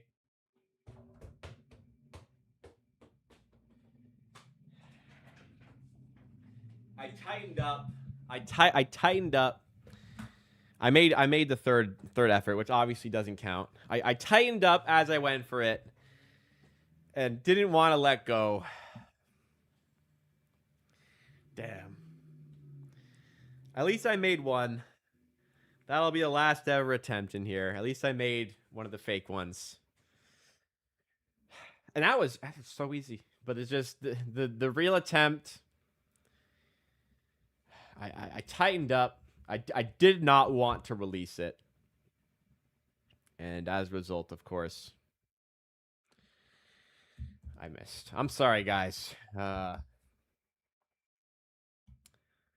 That did not feel good out of the hands. It was a poor attempt for sure. I'm sorry, everybody. Can't all go in. I just lost my house. Man, I would hate to be. I mean, it's one thing to be a pro athlete, but like for like a low tier college player taking free throws with like millions of dollars on the line for people, it's kind of crazy. This fucking 18-year-old freshman, his team's down 1. He's at the line to win the game and he misses both or something. People have like millions of or like tens of thousands of dollars, maybe hundreds of thousands on the game. It's fucking crazy. You guys aren't even betting. But imagine if you could bet. My God. Will we get to a point where there's betting on stuff like that? I mean, Twitch, you can bet channel points, but not actual money. Everything's betting these days. Who knows? Maybe YouTube will implement it one day. Anyways, I missed. I'm sorry, guys. Maybe it's... No, I mean, I missed, took another one, missed, and I got it back and made it. So, it's makeable. Just... This time it didn't go. All right. I need to go to the bathroom, guys. I haven't gone yet today. No, during the stream, I've gone today. And I'm going to get a refill on my beverage. When I come back, I think the second half will be just getting started. So make sure you guys hit the like button and make sure you're subscribed. I'll be right back.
All right. Shit, I didn't get it. I forgot my beer. I forgot my beer.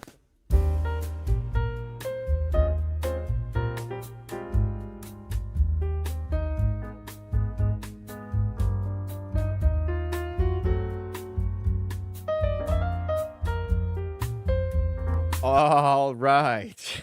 What was that?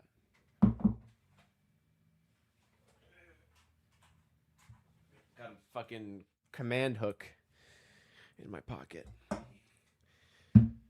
Let's put that away. My DoorDasher is nearby. Lovely. With my moving boxes.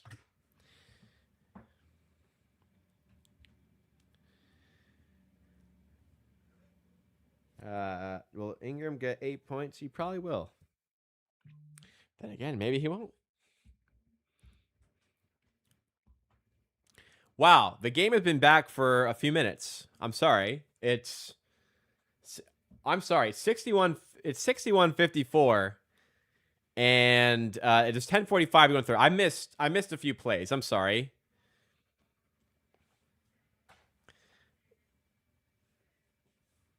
But Raptors up by 8.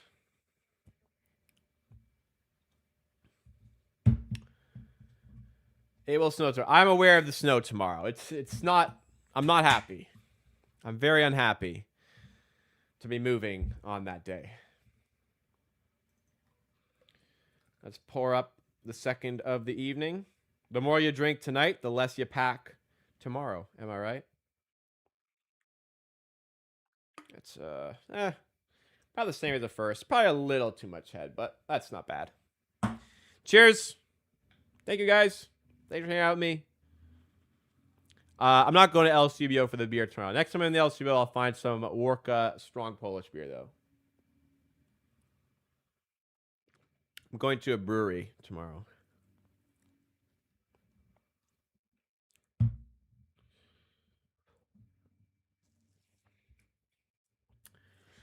So shot within 6 again after those free throws. 62-56. If my DoorDasher calls me, I'm sorry, I'll have to mute myself. Ingram fading away for 2 once again and finishing. Miller to Bridges, out to LaMelo for 3. Off the mark, rebound, well won by Walter. Forward to Quickly, lobbed up very ambitiously to Barnes. But they zip it around. Walter wide open for 3 and finishes. Hopefully it is better than Newhouse. Yeah, so I think I figured out the issue. The issue was I was running. I hope this was the issue. So I'm on the router is quite far from this setup. It's on the other side of the apartment. I'm wired into a Wi-Fi pod. And what I figured out was the Wi-Fi pod has like a certain amount of bandwidth. So I was running my stream settings that were fit for the Wi-Fi I have, not for what the pod is capable of withstanding. So in the new apartment, we actually upgraded our Wi-Fi, first of all. And second of all, the plan is to have the router in the office, and I can be wired directly into the router. So all of the issues with connection should be in the rear view, hopefully. So internet should be better in the new place. It's just the reason it wouldn't reconnect is because it was just the Wi-Fi pod could not handle the stream I was sending it, essentially.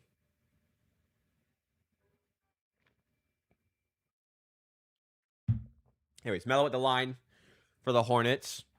3-point play completed there. Back to a 6-point game. So the Hornets staying within this.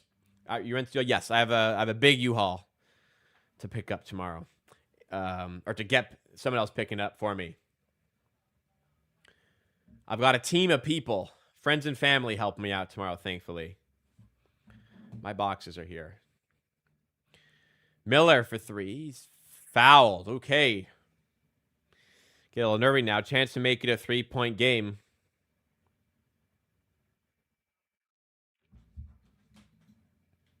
All right, my moving boxes are here. The saga is over. I ordered those in like 5. It's supposed to take 45 minutes. Never been sold on Quickly. Thoughts? I like him. I think the spacing is valuable. Hopefully the playmaking improves. I think it's about consistency from a shooting standpoint, and I think it's about improvement from a playmaking standpoint. And we haven't really seen the improvement from playmaking yet, but the shooting consistency is starting to be there a bit more. Starting to be more apparent. And when he's on, that shooting is huge. Quickly in the corner of Barnes. Just a 3-point game. And Barnes steps out of bounds. All right, in a hole here. In a hole here.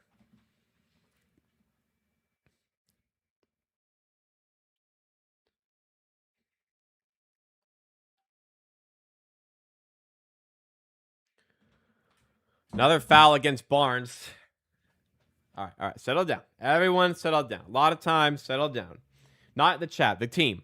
Raptors need to settle down. They are turning it over too much. They're getting a bit erratic. Just relax. You're the better team. You're shooting much better. Play your game. Cockbrenner to Miller, who gets through and finishes. He has scoreless first half, but he gets the Hornets within 1 there. They fought back all the way here. Barnes to Walter in the corner. Shot over. Cockbrenner doesn't go. Pirtle gets the rebound. Out to Quickly. Open for 3. And got it. So often, I feel like in these big moments, you need a shot. Quickly has come through this season. Even when he was playing poorly to start the year, he was in the big moments making plays. LaMelo to Bridges. Driving. Tough take. no good. Raptors bat the rebound away, quickly has it, finds Walter, going up strong and drawing the foul. All right, improve there from the Raptors.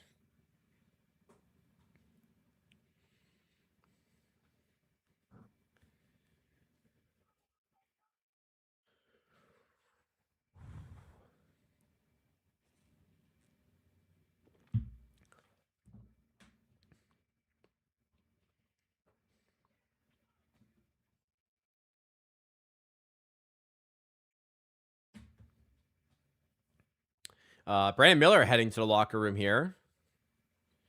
Not sure what happened there. Looks like he's grabbing hand or wrist. Not sure. Walter makes good at the line. Raptors lead is back up to 6.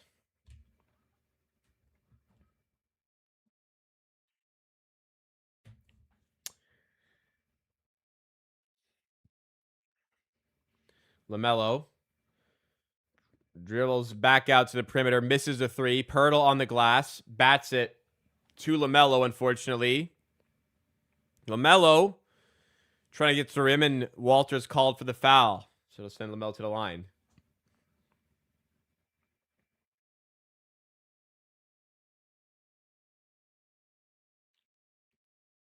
Oh, I see. So he landed pretty hard on his hand there on the foul.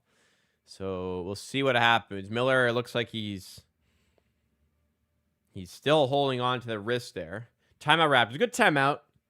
I'll settle the game down. You're the better team. Got to show it. Hornets almost beat us last time, so can't take them lightly.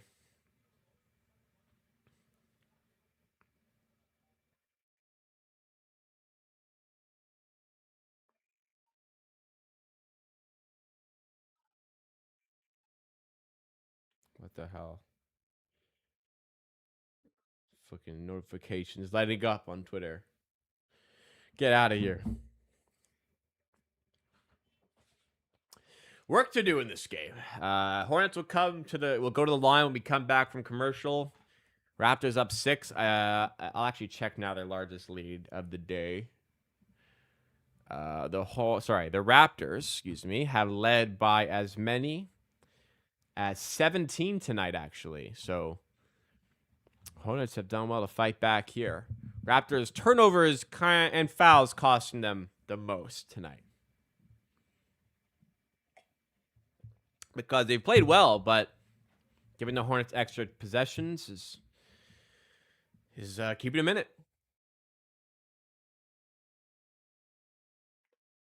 A lot of ways to win a basketball game. A lot of ways to lose a basketball game.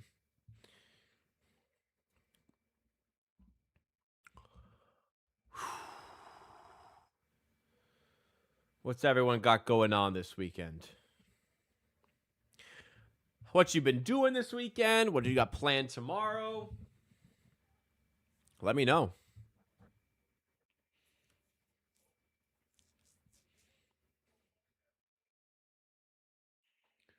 I'm sure you know by now, I am moving tomorrow. All day affair.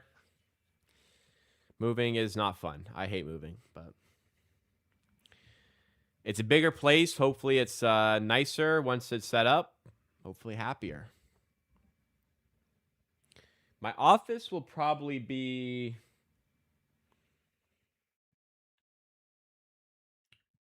might be a little bit bigger, to be honest, my new office. And more wall space because this is a window. This wall is almost all window. There's a little corner here that's not window, and then this is a window as well. So it's been a little inconvenient with like utilizing all the wall space. Drinking now, dog got spayed today. Oof. Enjoying some drinks. Me too. Hopefully dog's doing all right. Starting to fade, but still planning to watch the weekend's Raptors Hornets game from my bedroom. Go Raps, go. Enjoy.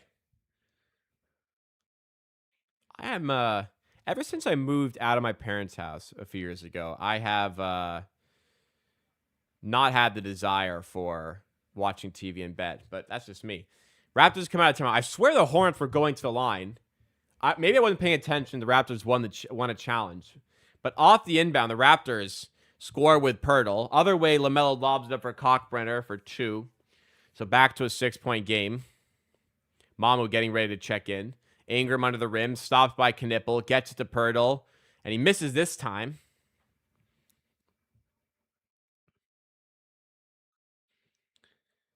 Ball doesn't go. Rebound, Cockbrenner misses in tight. Raptors catch a break. Barnes outside to Quickly for 3. Doesn't go this time. Off the rebound, loose ball foul against Knipple.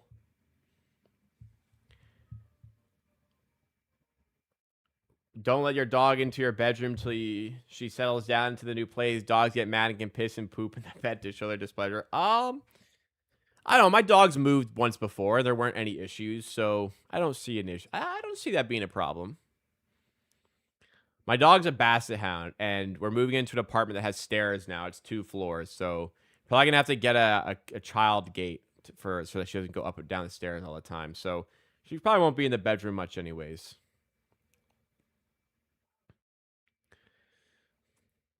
But noted, I didn't know that was a thing. But I don't think my dog. I think my dog would be happy to see us. My dog's been freaking out the last few days because she sees all the moving box and thinks like we're going away without her. Ingram, fadeaway 2. Tough shot. Good grief, Ingram. At what point are these not tough shots?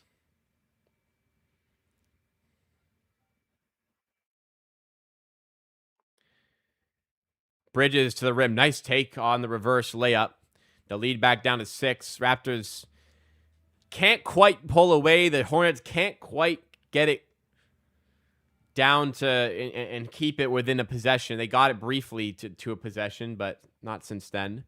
Quickly driving, tough look, doesn't go. Sexton helps the Hornets get the stop and then starts the fast break the other way. Kick out to Knipple for 3, and it's a 3-point game. Well, there you go, 1 possession game now. It was a successful challenge by Darko in the time. Okay, so I wasn't paying attention, clearly. My apologies.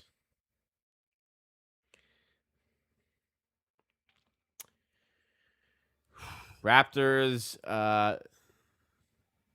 finding tough work of this as Ingram once again bails him out by getting to the rim. Finding tough work of this with the fouls and the turnovers. Hasn't felt like the refs have been a factor. Raptors are fouling. Sexton past Walter. Tough layup. Oof, high off the glass and in. Hornets staying in this. A little bit too easy of a blow-by in the initial stages, as Jack Armstrong's also saying there. Quickly fouled. 4:45 to go in the third.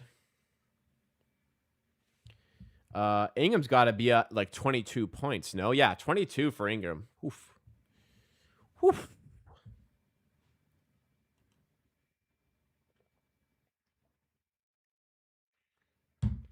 His beer is really good. Really tasty. After the stream, thankfully it's an earlier game. After the stream, I'm packing up the rest of my life here. The only thing I've left out is the stuff to do the stream for y'all.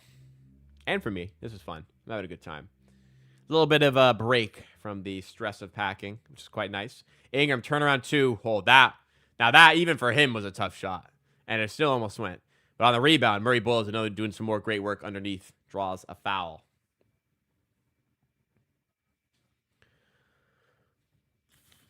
I'm in my packing shirt. I'm in my Ryobi shirt. Not in my Raptors gear or streetwear as normal. So I decided to rock the beanie to complete the look today. Oh, what is that? My hair part showing crazy.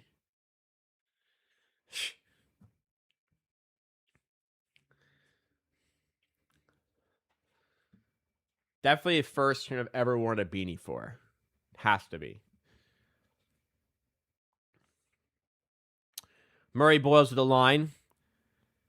Makes the second one there. 79-75.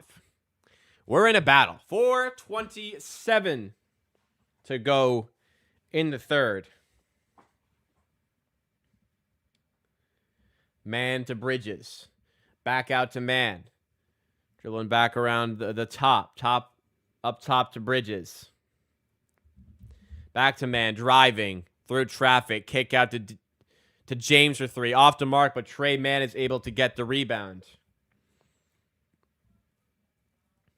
Second chance possession for the Hornets. Bridges driving at Shed. Help defense comes, and Murray Bulls helps get the stop.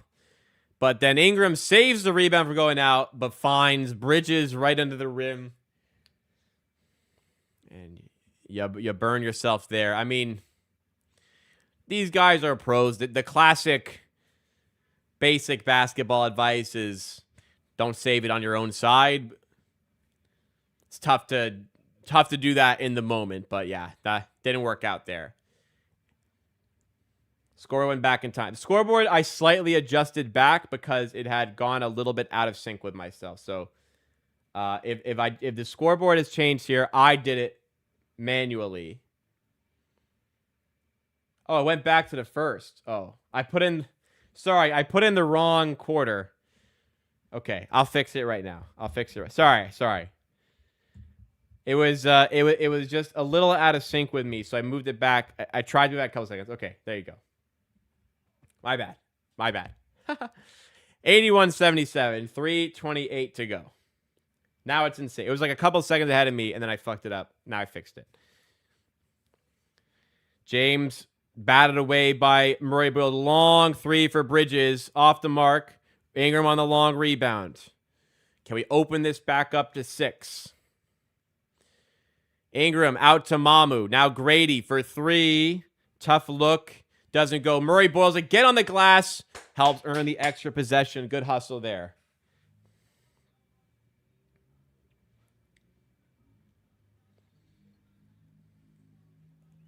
Hell, I'm wearing my Fred VanVleet jersey tonight. All my jerseys are packed up. So, actually, they are in the top. I actually could have worn them. They are in the top bin, but it's okay. We got the Ryobi shirt today. Shout out Ryobi. I got a friend who works for an affiliate. Mamu backing down Sexton. Good matchup and draws the foul. All right. Nice take, Mamu. Got to work for this one.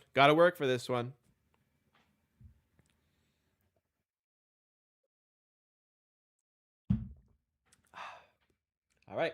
Timeout. Raptors by 4. How are we feeling?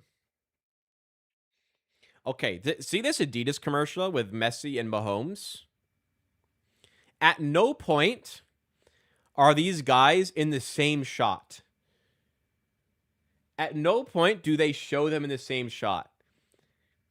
I am so convinced they shot that commercial in the same location at separate times, which, these are two high-tier athletes. Messi is a top 5 most famous athlete in the world. Mahomes is probably like top 20, 30-ish. Anyways, how could they not get them in the same location for that?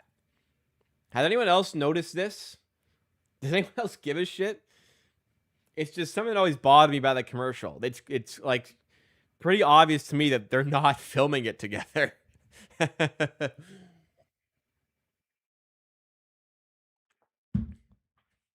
I don't know why I care.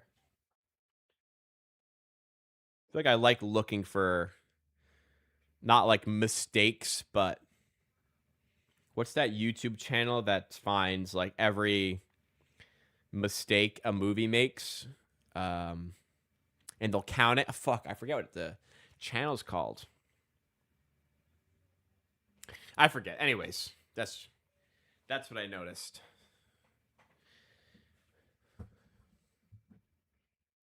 Just felt weird. You couldn't find 30 minutes. It's not even like that crazy of a recording. You couldn't find 30 minutes for Mahomes and Messi to get together. If they had recorded them in different locations, that would be pretty impressive, to be fair. But it looks the same. Maybe that's the power of editing. I don't know. What am I talking about, man? What the fuck am I talking about? Most points first 20 games with Raptors. Thank God he's ahead of Rudy Gay. Kawhi in first with 522. Aim with 437. So Kawhi 522 in his first 20 games. Good God. Cinema sins. That's it. That sounds right.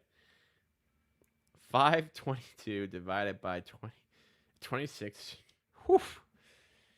Kawhi, man. Oh, Kawhi. Why didn't you stay?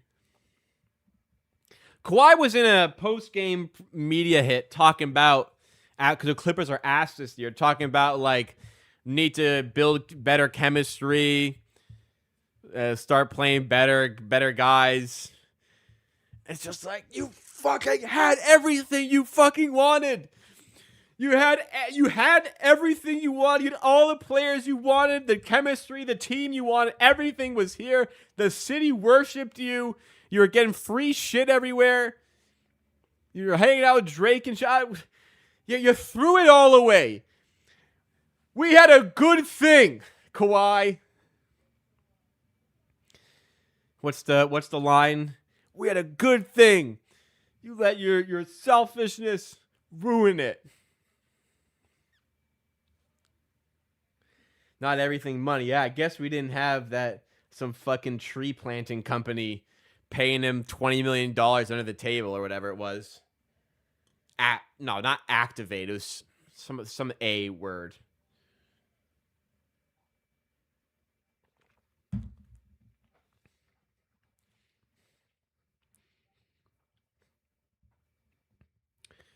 All right. Barnes the line makes both free throws.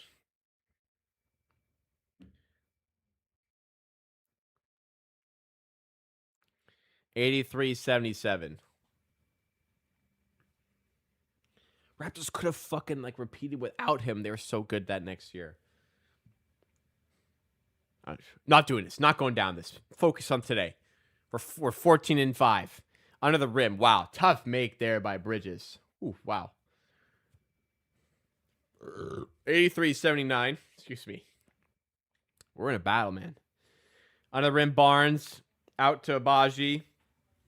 Corner Grady. Back to Abaji. Flipped up to Shed. Nice pass inside to Mamu. Oh, man. What a pass by Jamal Shed. The playmaking development is very noticeable from Shed this year. Sexton to Bridges. And deflected out by Grady Dick. Has a knack for finding those deflections. Yeah, I know. Kawhi was asking way too much of the Raptors. But, like, why? Like, just sign for the max and run it back. No. Whatever. You want a chip.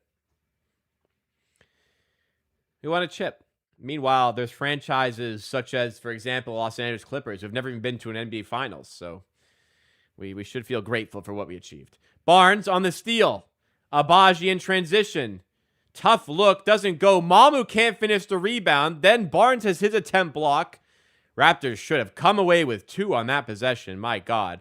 Can they find it anyways? Barnes over Diabate. Oh, man. What a play by Barnes. With the left. My favorite, like, celebration off a make. Not that Barnes did it there. Bridges airballs a 3. I'll tell you in a sec. Diabate fouled by Abaji. My favorite celebration for any made like 3 or something.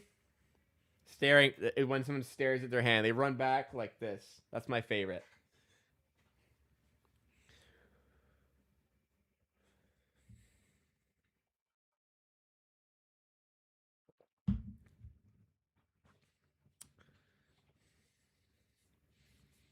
There's better ways to track your parlay than to come in a random chat on YouTube.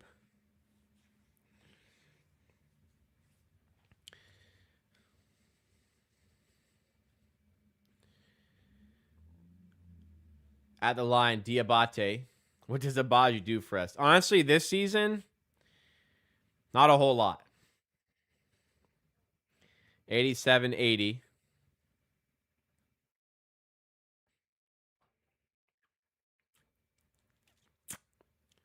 Raptors just trying to extend the lead a little bit before the end of the third. Shed in the corner, Mamu. Bit of a tough pass, so can't catch and shoot, but flipped up to Barnes.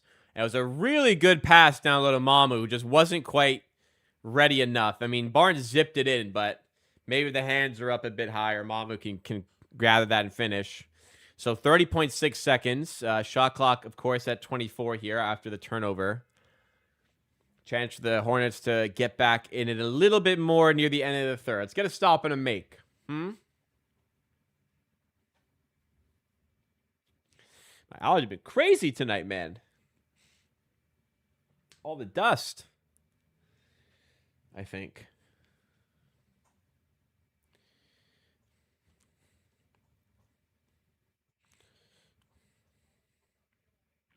Kawhi let greed get the better of him. Can happens to a lot of people. What are you gonna do?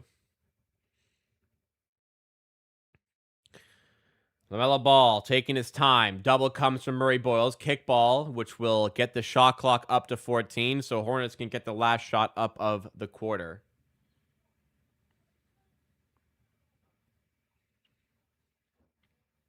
Kickballs, like, I've always kind of confused. Like, was it necessary to do a kickball there? Like, maybe here it would be because, like, time's running out. But, like, there, I don't know. Just. Anyways, Miller finds some room, misses. Then deflection goes to Shed, who will not get it up in time. But nice stop to end off the quarter for the Raptors. So up by 7. And 1 quarter to go. Raptors in a position to win this game for sure. Who do you think will get first tonight in the East? Well, how are the Pistons doing? If the Pistons are winning, it'll be them. If they're not winning, it could be us tied with them. The Detroit Pistons are playing later. So if the Raptors win, the Pistons lose, it'll be us. Tied with the Pistons, but you know what I'm saying. Pistons play the Knicks in New York later. The Pistons play the Heat in Miami later. We play the Knicks in New York tomorrow. Anyways, the game. The box score. Ingram's got 22, 10 of 17. He is balling. 6 rebounds, 3 assists go with it. Barnes, 19, 8, and 5 with 2 steals. Quickly, 15 points, 6 of 12, 9 assists. Excellent. Mamu, 7 points off the bench. Jamal Shed, one of his more tame games. 1 assist. And it was a really nice one, but only the 1. He's had a lot more lately. Bench is not jumping in as much as normal here. I wonder if their bench is in the positives. A little bit. How are they in this game? How are they in this game, man? Oh, my God. The free throws, I guess, a little bit. Turnovers. Man, how are we not, like, the way this game is going, how are we not fucking running away with this? Well, we're not, so we're in a game. But, man, we have been much the better team, it's felt like. Only one stat matters.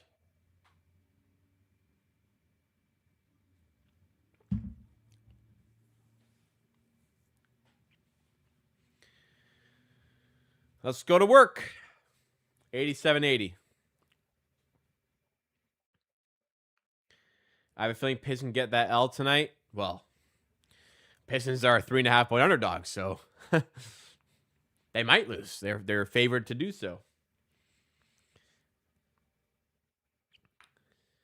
Raptors by 7. Kate Burness just lets us know they've led the entire game. They got the first basket of the game on the first possession and have been in the lead ever since. They've never been tied. They've never been down. They got 1 more quarter to do that, and they will be 15-5. They'll have won 10 games in a row, and they'll have a chance to share the top spot in the East, and that'll help. Emmanuel quickly knocks down their 3 to start off the quarter. Raptors back up to double digits here.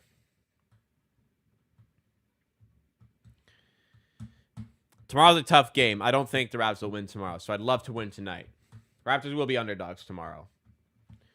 Not only is it a tough game away from home, it's a tough game away from home in the second night of the back-to-back with the other team having an extra night of rest. LaMelo scoops it up and in. Hornets just continue to stay in the hunt. Quickly, this time the three ball's too strong. Hornets have the rebound. Knipple out of the rim. Did he step out? No. Grady Dick bats it out, but Grady is confident it went off of Knipple, and it earns a Darko challenge. So Darko respecting Grady's call here, and he's going to win the call. He's right. Going to win the call. Going to win that challenge. It's off Knipple. It'll be a Raptors ball. This will be a quick review. Something that just clicked for me. Grady, either like the bench was just confident, but Grady asked for a challenge and got it, right? Like really no hesitation.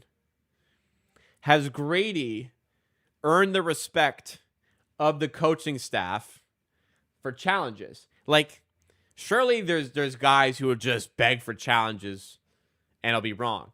Is Grady right often enough about his challenges that Darko think, all right, if Grady Dick is asking for a challenge, this must be a bad call, and I'm going to challenge. Kind of interesting. I don't know. Stupid thing I found was interesting there. Because typically, especially in like a tighter game like this, Darko would choose to save the challenge. And typically, a role player is not getting Darko to make a challenge. If Barnes is begging for a challenge, Darko's like, okay, go ahead. But Barnes is wrong a lot, so I don't know. That was a pretty bad call. The ref was right there and missed that call. That was pretty bad. IQ as well. I don't know. Maybe it was just a lot of them saw it and were like, dude, we're going to win. But I don't know. Regardless, they're going to win this challenge. They will have another one because they'll win this challenge. I believe they talked about it last game. Raptors don't have a fantastic record on challenges this season. Last year, Darko finished the season pretty well from a challenge perspective. 3/4 of the way into the season, Darko was, I think, by far the worst at coaches' challenges in the NBA. I would love to find, I would love if somebody could, construct a model that calculated win percentages on, challenge decisions, essentially. So what I'm interested in knowing is, are you better off, let's say first quarter, there's a bad call, and, the player knows he's going to win the challenge if you challenge. Even if, in the first quarter, they think they're going to win the challenge, sometimes they just don't challenge because they want to save it for, a more high-stakes moment maybe later in the game. But if you save for a high-stakes moment, what's rather done a lot this season, a lot of times you're saving it for an inopportune moment when you're wrong a lot. So Raptors successful challenge, as we thought. Are you better off just using it when you know you're going to win at any time? Or are you better off saving it for a crucial moment of the game? That's something I'd be interested in hypothesizing with somebody who's smarter than me and can model that out. Barnes, hook shot is good. Because NFL, you can, I know people who model out this data. So when, for example, Miller missed a three there. When the Eagles, offensive rebound. So when the Eagles are down 9 and point after attempt pending, PAT pending, you are better off going for 2 to make it a 7-point game, even though the risk of not getting it, which they didn't get it, is that it's then still a 2-possession game. Nice take there by Quickly. Rather than taking a much higher probability of taking the field goal, 8-point game, you're still at least in a 1-possession game. You are better off. There are people smarter than me who have confirmed with me. You're better off going for 2 to make it a 7-point game. Your win percentage is greater. So you quantify things. I would love to quantify NBA challenges. I'm sure that they're not super significant to win percentage, but there must be something. And in a league that is so fixated on details, nice finish by Scotty. Back up to 12, up by 12 here. In a league that is so fixated on little details and there's so much money in it that like very minuscule ways you can increase your win percentage are valuable. I wonder if there's any team that is factoring in challenges more towards finding an edge towards winning than other teams. I feel like the Raptors don't really care. I wonder if there are teams. Like I feel like the Heat would care the most. I don't think anyone's doing it. But can you beat coaches' challenges and use them in a way that has a greater chance of helping your team win than other teams? That's my theory.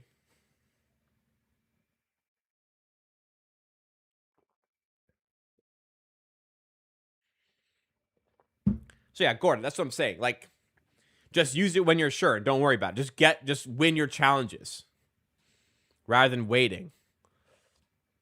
That's what I wonder if that's better. But then like there'll be a moment where late in game you need it and you don't have it, type thing, I guess. Clockburn underneath finishes at the shot clock buzzer. Lead is back down to 10. 9 to go. Raptors by 10. They've led all the way. They're here. Let's finish. Let's finish this. Quickly, floater. Doesn't go this time. Gets his own miss. Out to Grady Dick. In the corner to Barnes. Oh, thought I would shoot that. Does not shoot it. Back out to Quickly. Whips it out to Grady Dick for 3. That's off. Rebound by Knipple. Raptors got to hustle back here as Knipple runs the floor. Corner 3 for LaMelo. Sidestep misses. Good defense by Abaji to disrupt the earlier attempt. And then it goes out of bounds for Raptors ball.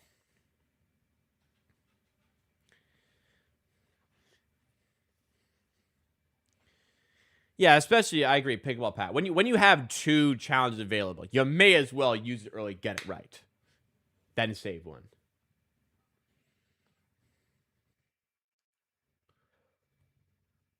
Wait, you don't get it back if you're right? I swear the rule is now, if you're successful, you get your challenge back. Am I wrong?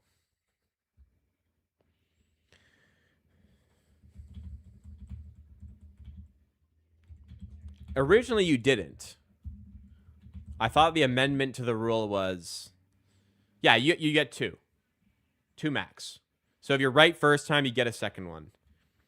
I mean, in my opinion, well, I guess we're still in a game, but like, should it not be if you're right, you just get it back? Why do you get penalized for bad officiating? I feel like if your challenge is right, you keep it. Though you just get it, keep getting it back.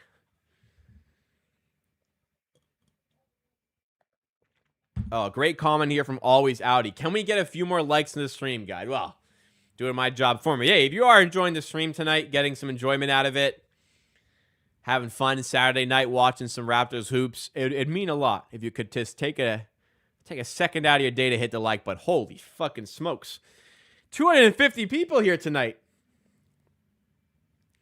Thank you so much. That's a lot more. That's a much larger number than I was expecting. Thank you so much for that. If you're enjoying tonight, make sure you hit the like button. We're at 67 likes. Okay. I don't want to be disrespectful here. I appreciate all the support, but we're at 250 viewers.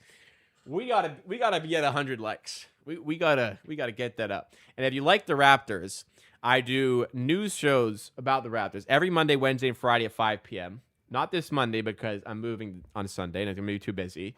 Typically Monday, Wednesday, and Friday at 5 p.m. for Raptors news, discussion, updates, reaction, all that fun stuff. And I do watch launch for almost every Raptors game, so make sure you're subscribed to the channel. Tomorrow I am moving, so I'm not going to stream the Raptors game tomorrow because I will be moving. Monday, I have too much to do to unpack, and I have a busy workday Monday, which makes it harder. Monday, I'm going to take off as well. I'll be back after today on Tuesday. In tennis, you get back every successful challenge. I don't see why you shouldn't do that. I mean, the NBA loves fucking commercials. So why not allow more challenges and more challenges and more commercials? Adam Silver. I mean, if they were so concerned about slowing down the game, they wouldn't have 400 commercial breaks during the game. Jack just said we didn't get it back. I swear I believe you, but I swear the rule is we get it back if we're successful. The Hornets, by the way, just won their challenge, and they have it a 10-point game, and they have the ball here. Sexton, turnover. Pirtle has it. Get it out. There you go. Shed running the floor. Has a lane, but kicks out in the corner to Abaji. Oh, Oche, you got to make some of these, man. Ingram. Elbow J. He misses. What the hell are we doing here? Oh, we got to use one earlier in the game. Right, you're right. We won both. You're right. We did use one earlier, which I missed in the moment, which is why it never registered mentally. We've used 2 tonight, both successful. Good day at the office there. All right. Gotcha. Ingram wide open. Now he's not. Crowd converges. Out to Shed for 3. Off the mark. Cockbrenner for on the rebound.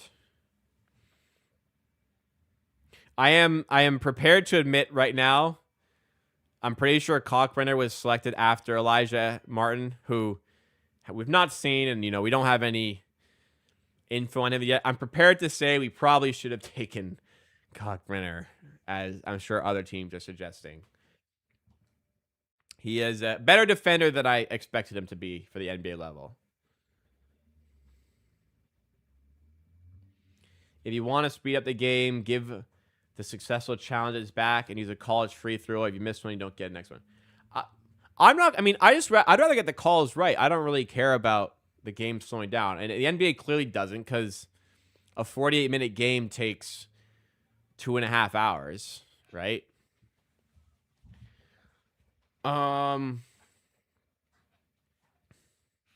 Yeah, so you have one challenge. If you're successful, as Abaji is blocked by Cockbrenner, if you're successful, you get it back. If you're successful the second time, you only get a maximum of 2 challenges. No matter what, your second challenge is your final challenge. If your first challenge attempt is wrong, you do not get a second. In the G League, where they do speed up games, free throws are worth 2 points, unless it's a 3-point free throw, which is worth 3 points if you're fouled taking a 3. Unless it's, I think, the last 2 minutes of a game. Last 2 minutes of a game, it goes, you take both shots. But to speed up the G League, as Mamu gets to the rim and finishes, you're free. You take 1 free throw worth the amount of points you were fouled on the shot attempt. Which I don't think you should bring to the NBA. I'm fine with G League speeding up and the NBA being what it is. Foul charges Grady. Raptors do not have a challenge remaining, so they cannot do anything about this. They lead by 12 here. They've got a few minutes without the Hornets scoring, but they haven't been able to pile on to their advantage other than that really nice Mamu take. I don't see him missing 10 threes as good analytics. Well, if you take 100, that's really good. New subscriber, Sando8000. Thank you so much. Appreciate that. Another new one. Decoy Aardvark. What a name. That sounds like a Discord, like auto-generated username. But that's cool, Nick. That's a cool username. 10 in a row. Well, I mean, I'll put it very simply. 3s are worth more than 2. So you don't need to be super efficient on 3s to be more efficient than 2s. Ingram, long 3. Doesn't go. They're harder than 2s, but that's why they're worth more.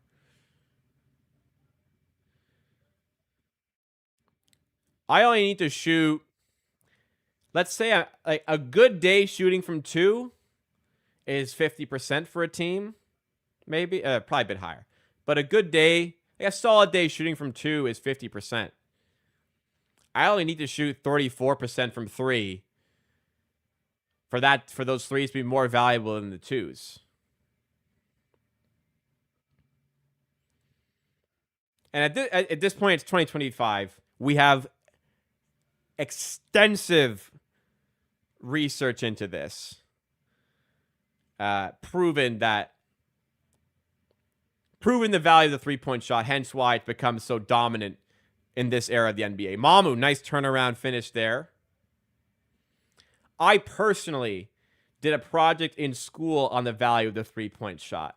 So I have firsthand primary research into this, which is why I'm more passionate about it.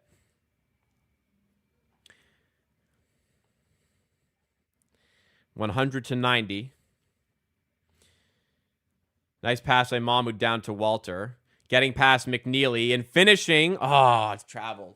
You gotta be able to. No. Yeah, you gotta score that, man. You can't get caught traveling. You gotta score off that. You had a bad defender on you. You gotta score that. I'm sorry. What was I saying? Yeah, it's travel. What was I talking about? Oh, missing 10 in a row. Sure, bad, but your process is what's important. If your process is sound, results will eventually follow. So if you're getting good looks through three, they just aren't falling. Sure, you can adapt a little bit and say, or a little cold, let's find some higher percentage looks to see it go through the hoop. Oh, nice block down low by Barnes. But you want to execute the offense to the best way to help your win percentage. And a healthy diet of three-point shots helps you do that. Ingram nearly stripped. Shed does well to recover and then gets fouled. Under 5 minutes to go, Raptors by 10. So a lot of games as of late, Raptors have led by like a good amount going into the clutch. And then it becomes a clutch game because the team puts it within 5. Let's hope to not have that happen here today. Smart of you to pick an interest for a school project. Yeah. So my project, I did this project in, I think it was 2020 I did this project. And I took my project, the hypothesis, or the title, the question: does shooting less mid-range shots increase win percentage? The answer every single year of the 10-year data I did was yes. From 2010 to 2015, and one for Bridges. From 2010 to 2015, your win percentage increased significantly when you took less mid-range shots and more threes. After that, so 2015 was like where the Warriors really started to kick on, right? After that, it still favored taking less mid-range shots, but it started being less of a relation. The data started seeing less of a relationship or correlation. And my theory there is, number one, because more teams were adopting this three-point centric mentality, and therefore less teams were taking mid-range shots anyways. And number two, what skewed the data pretty heavily is that the Warriors became by far the largest mid-range shooting team in the NBA because they had Kevin Durant and were just taking so many mid-range shots. So they skewed the data a little bit, because when you have a really good mid-range shooter like Brandon Ingram, you take more. Some guys need the green light. A lot of guys shouldn't have the green light.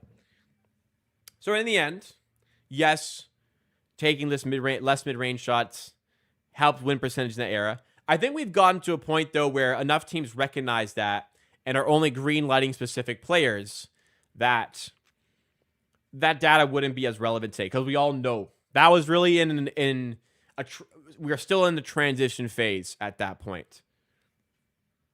I think the next if I were to do that project again 5 years later, 6 years later, I think I would test it with floaters. I think floaters are actually a shot that will slowly start to eliminate. I don't think people have quite caught on to it yet. I think floaters will start to become the taboo sort of shot attempt. Like your possession really shouldn't end with a floater.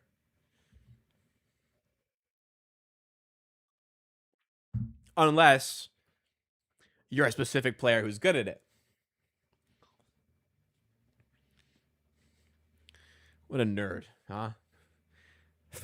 Obsessed with shot data and analytics. 3-point play secured at the line by Bridges. Here, just look. Has subscribed. Welcome to the amateur army. I just lost myself in that. In that. I really enjoyed discovering new information about basketball doing that project. Ingram over Diabate. That was good defense. Air ball. All right, so they could make it a clutch game if they score here. Sexton for 3. Doesn't go. Great rebound by Barnes. Under 4 to go. I'm a floater guy. Maybe you shouldn't be. Maybe there's a better shot out there. Quickly falls over, turns it over. McNeely to the rim. Lays it up past Barnes. All right, we are now in the clutch. Like I said, it would be great if we don't do it again, but we're doing it again. We're in the clutch. Up by 5, and too much time to go here. 195. You guys are enjoying, please hit the like button. Take a second. I know it's a close game. Take a second to hit the like button. It helps drive new viewers to the channel. Barnes, turnaround 2. Doesn't go. So interesting. They've gone a little bit smaller. So no Cockburn. They've gone Diabate, looks like, to close here. They're the timeout. Okay, so maybe they make some changes. I don't think they'll close with McNeely. They'll probably they're going to close with Knipple. It'll be LaMelo, Knipple, Bridges. And who else do they close with? I guess we'll see. They might close with Sexton, Diabate. But yeah, we're right here again. Got to finish strong. It'd be interesting to see normalized stats. 73-9 Warrior would score 113. Absolutely smoke the opponent on defense. What good is 150 points if you let the opponent score 200?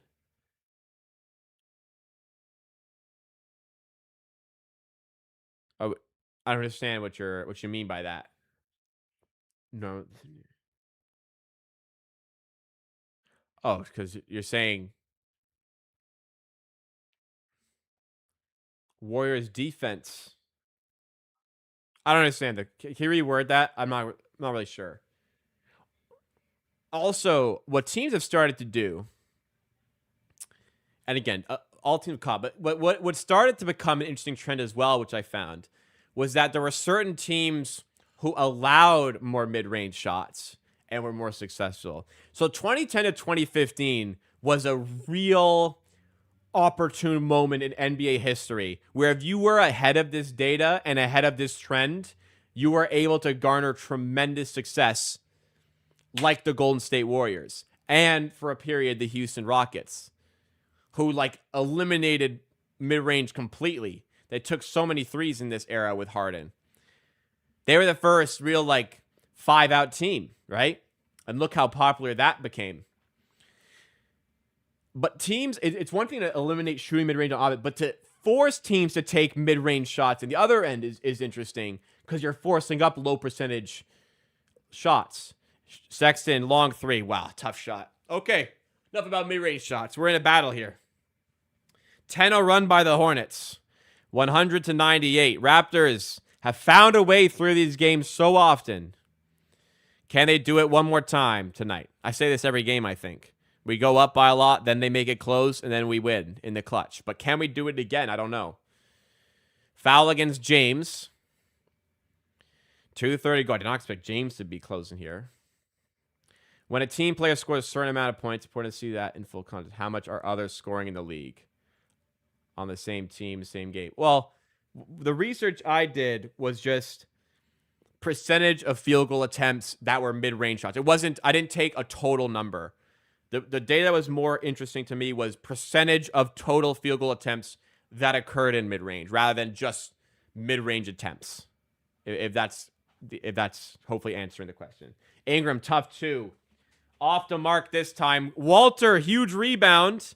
And then gathers it. Somehow gets it out to Barnes. Quickly has it. Floater. Does not go. Rebound to Ingram. To Quickly. Something called this time. Quickly made it. What they call here?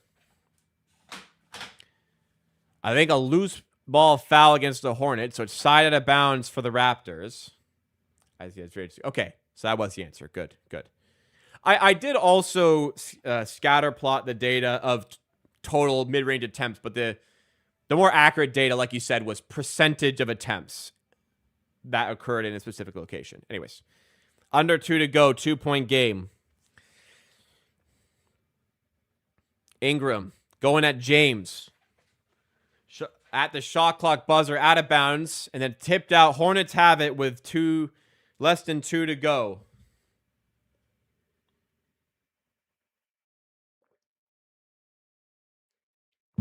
Oh boy. Okay. Chat's going off for a sec, so I can focus on the game. Not because I don't like you, but because I don't want any spoilers predominantly. Miller has it. Going up strong. Doesn't go. Get that board. Yep. Barnes bats to Walter. It's 5-on-4. Go quick. Okay, slow it down. No, quickly for 3. Doesn't go. I know you won't like that. I know you may not like that, but your good shooter getting an open 3 is a good outcome of a possession. Just didn't go here. Open catch and shoot 3 for a good shooter is a good shot. Sexton for 3. Doesn't go, but then the Raptors fumble come on, you got to get that fucking rebound, dude. LaMelo and Knipple aren't even on right now. They are literally going with like a bench lineup here. 12-0 run. They don't even have Knipple or LaMelo on here. Ingram. Fouled? Are we in the bonus yet? Wow, that Sexton missed 3. Yeah, we got bailed out. And then fucking Pirtle's got to get that, man. Got to go up and meet it. So will the Hornets make the change now? Timeout's called. Doesn't look like they're going to make the change. They're going to roll with Sexton, Bridges, James, Diabate, and who is the 5th? They had McNeely on. What do they have now? I do not know.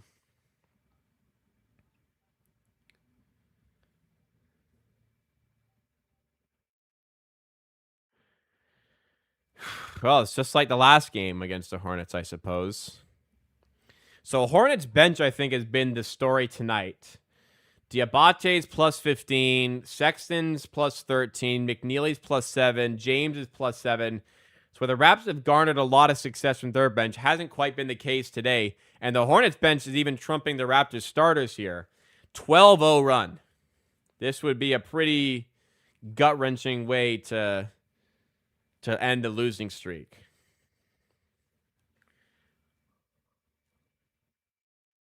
Hornets have no fouls to give. Raptors have 1 to give. Does not appear as though the Raptors are in the bonus. So I don't think they're shooting. They will be. Next foul, they will be. I don't think Ingram's yet. Side out of bounds for the Raptors. They get Knipple back in. So it's Knipple, Miller, James, Diabate, and Bridges. Did I say Bridges? Anyways, not their starters. Some of them, not all of them. 6 in the shot clock. Quickly, tough floater. Oh, wow. Oh, that was not a great shot, but it goes. Big time moment. Quickly asking for calm. 41.6 to go. That was a bad shot. Let alone a floater, I told you, probably not a great shot. A contested floater off balance. Now that's a tough shot. That was good defense by James. But quickly just got it to go, man. Shot clock winding down. Sometimes you got to come up with a tough shot. Great finish in the end. Up 2, 41.6 to go.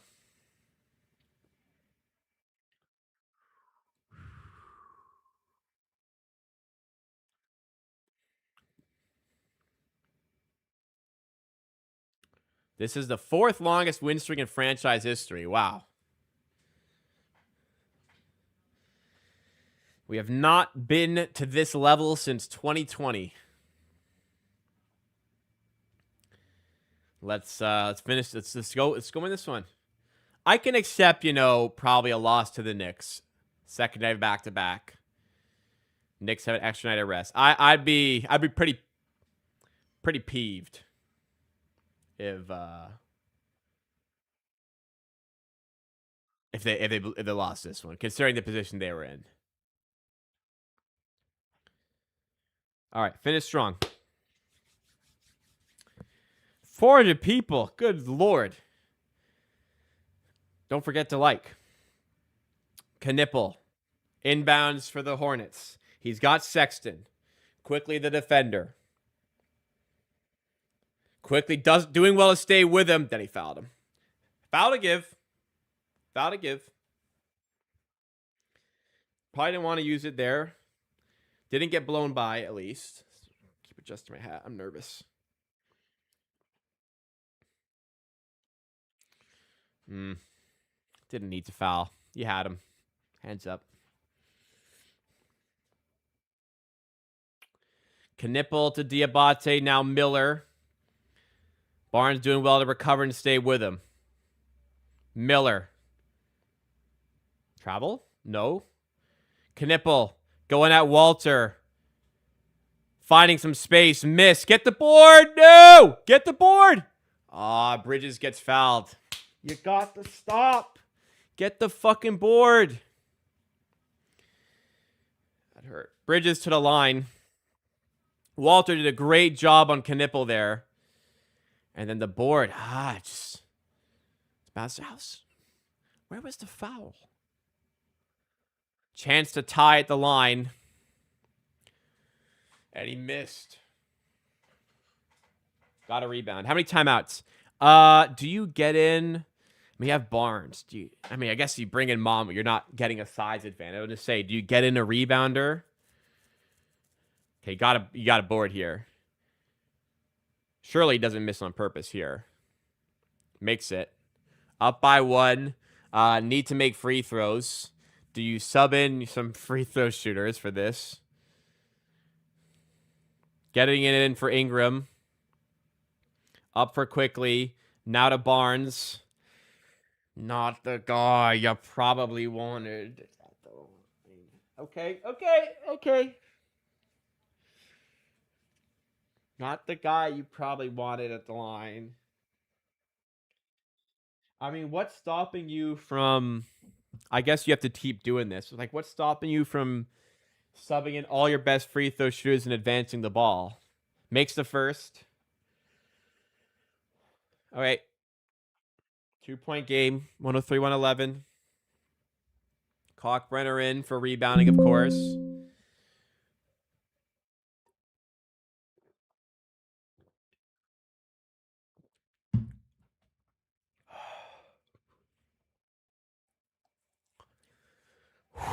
Barnes' second free throw.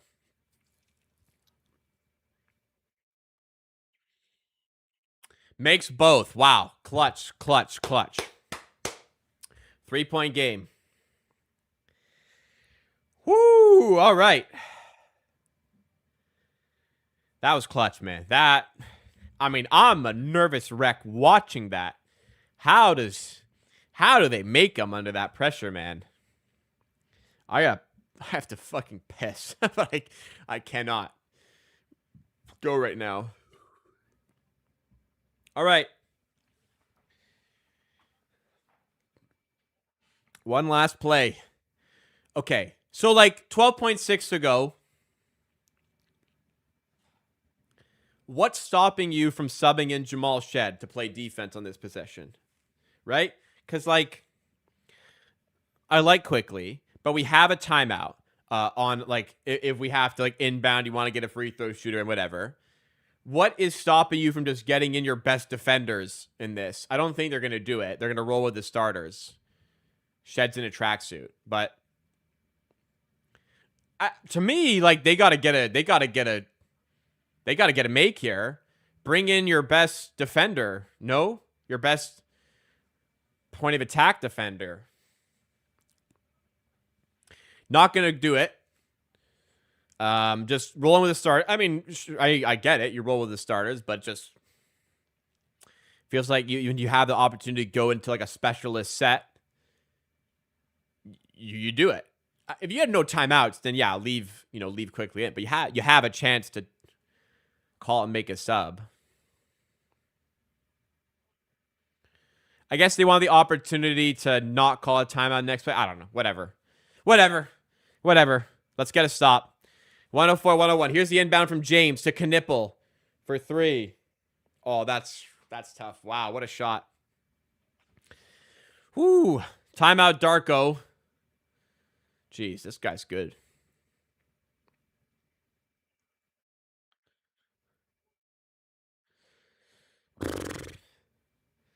So how did they get separation here? They got the screen. Up fake.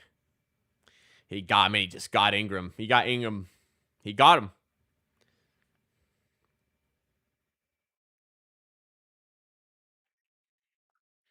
That's a tough bucket, man. A rookie doing that shit, that's impressive. Ingram probably could have played it better, but he fucking got him. All right, guys. Ingram probably should have played that better, but he probably wasn't expecting the shot. Knipple made a tough bucket. He was not expecting the shot, probably. And yeah, he got caught. Didn't make a good play. Okay, you got 9.9 seconds. You got the ball. You got a chance to win the game. Give the ball 10.1 seconds. Look at that. Extra 0.2 seconds. Give the ball to Ingram. Let's do this shit.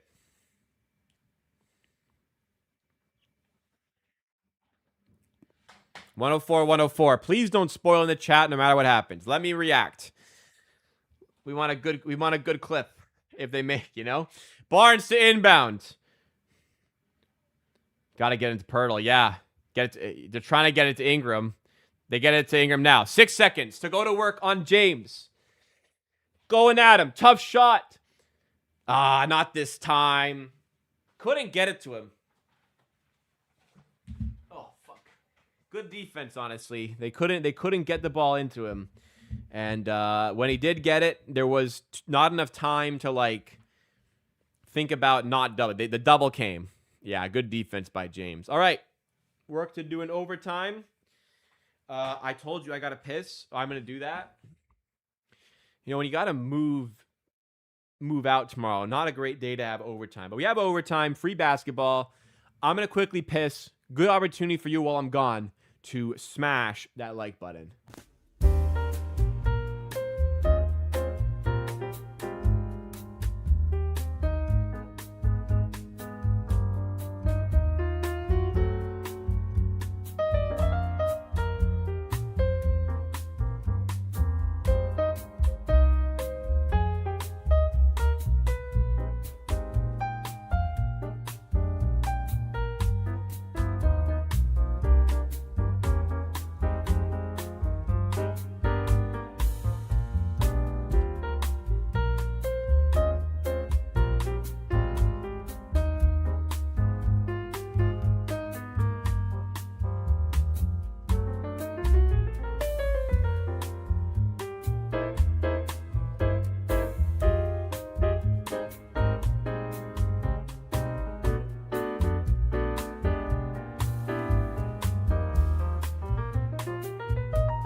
Got to do it.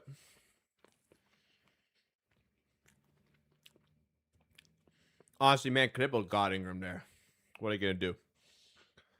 Play better defense, but, I can forgive Brandon.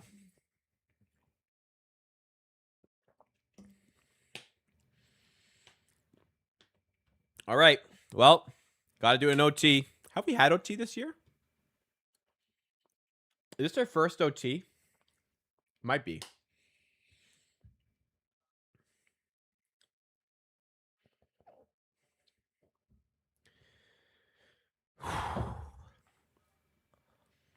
We play with our food too much, man.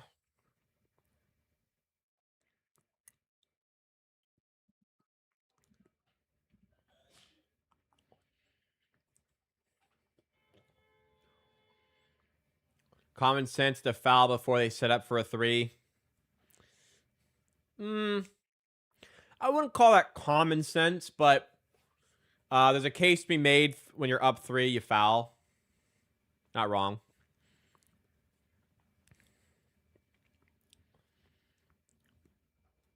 All right, do it in OT. Raptors have first possession.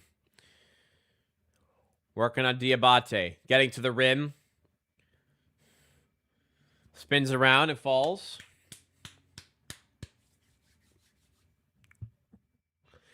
Man, when you're up 10 with 5 minutes left, you probably expect to win. But 12-0 run against you, we'll do that, I guess. Let's finish. Let's just do it here. Win anyways. We'll forget about this one if we win. We won't forget if we lose. Hornets tied up 106.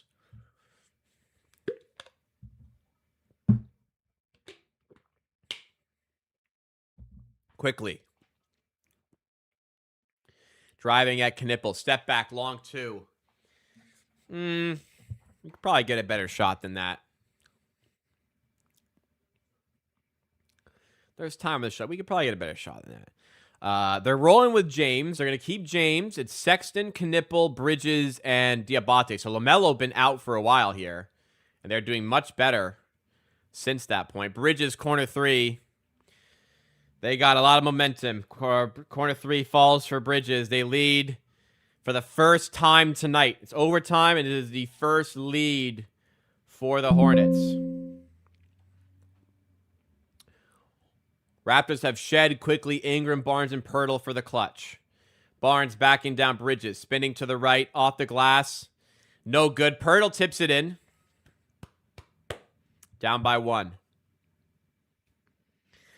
How are you in OT with a team that never led for the first 4 quarters? Sexton fouled by Shed. Side out for the Hornets.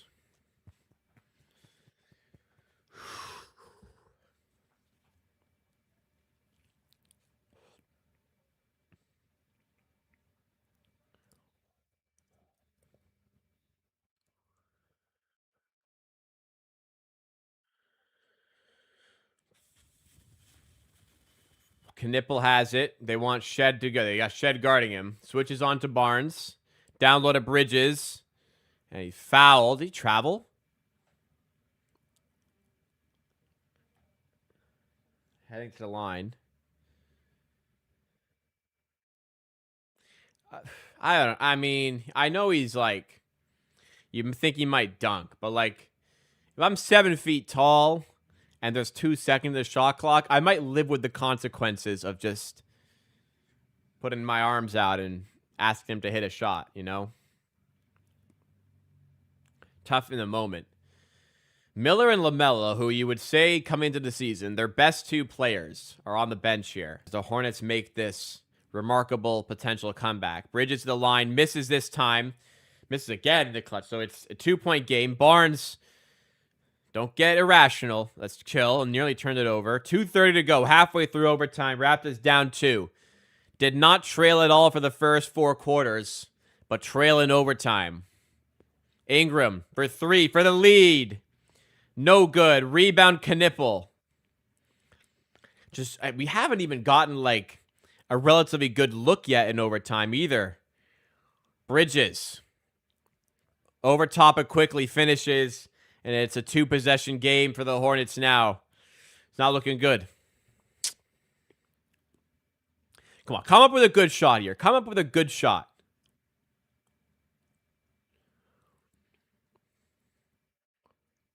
Ingram, Knipple defending. Ingram to the rim, has to bail out. To Barnes, to Shed for 3. Doesn't go. Pirtle on the miss. Foul. Yep, foul called. That was a good look. Not the ideal player to fall to, but that's a good look for Shed. Honestly, fine defense by Quickly on Bridges, but mismatch. Just got the finish.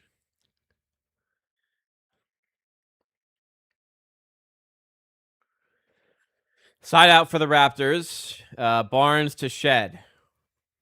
10 on the shot clock. They get it to Ingram. They find room at the free throw line. It doesn't go. The ones that usually fall, just not falling for Ingram here, and it's beginning to look bleak. They're going to pretty much need to get a stop here. Hornets going to take some time.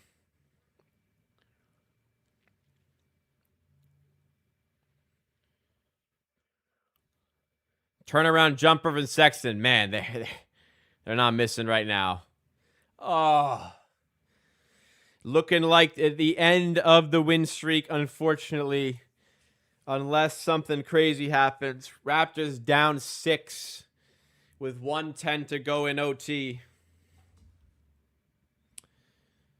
Yeah,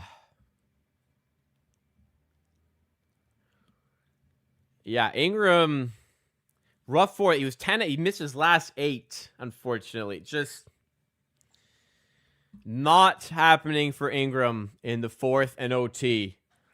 And obviously the guy you lean on. And today not going for him.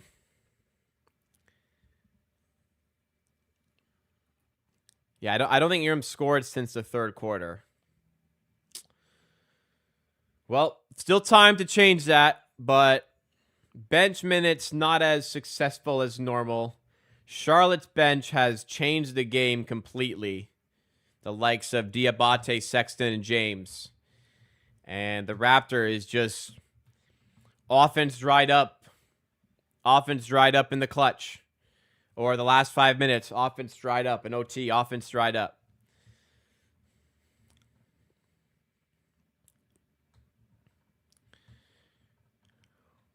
Yeah. Got to keep scoring.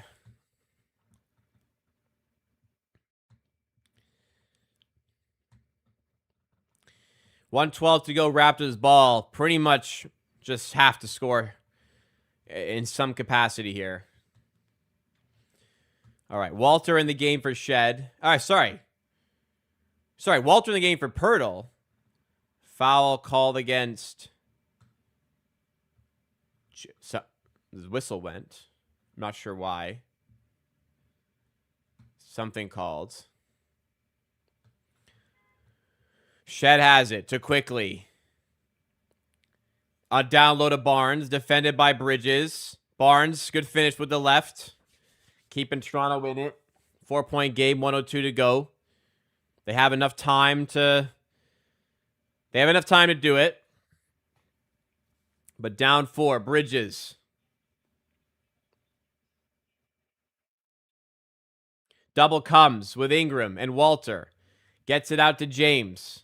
Finds Miller. Shed staying with him. 5 in the shot clock. Miller finding room for 2. Doesn't go this time. Here we go. Raptors running the floor with Quickly. And he turns it over. Oh, you can't do that. You can't do that, man. Knipple, timeout, Charlotte. Oh, my God. You cannot fucking make that mistake there. Very poor turnover by Quickly. Just trying to score too quickly.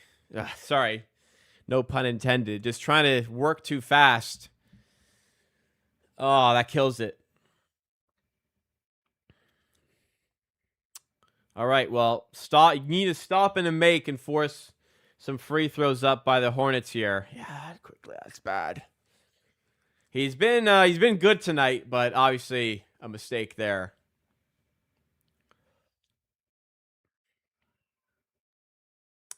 Big game, man. Diabate's been good today. Really good game by the Hornets bench. Diabate's been great. James's defense has been a bit of a game changer. Yeah, Raptors are 3 of 8 in OT. They're 4 of 5. We've had the looks. You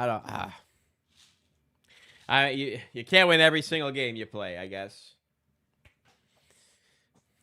Just disappointing to considering the position we were in to be in this spot now. Up 12 with like 6 minutes left.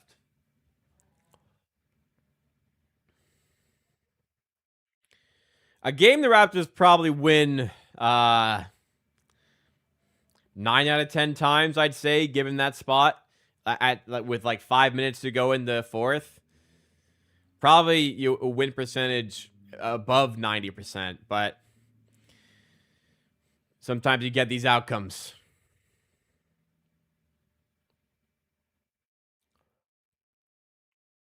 Not done yet, though. This would be a sour one for the losing to the end on this. Would be a quite sour way to do it. Let's see the chat, the nuclear warfare going on in the chat.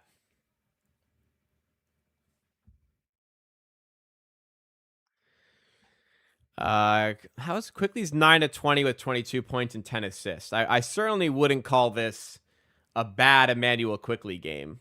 In fact, I would describe it as a very good Emmanuel Quickly game.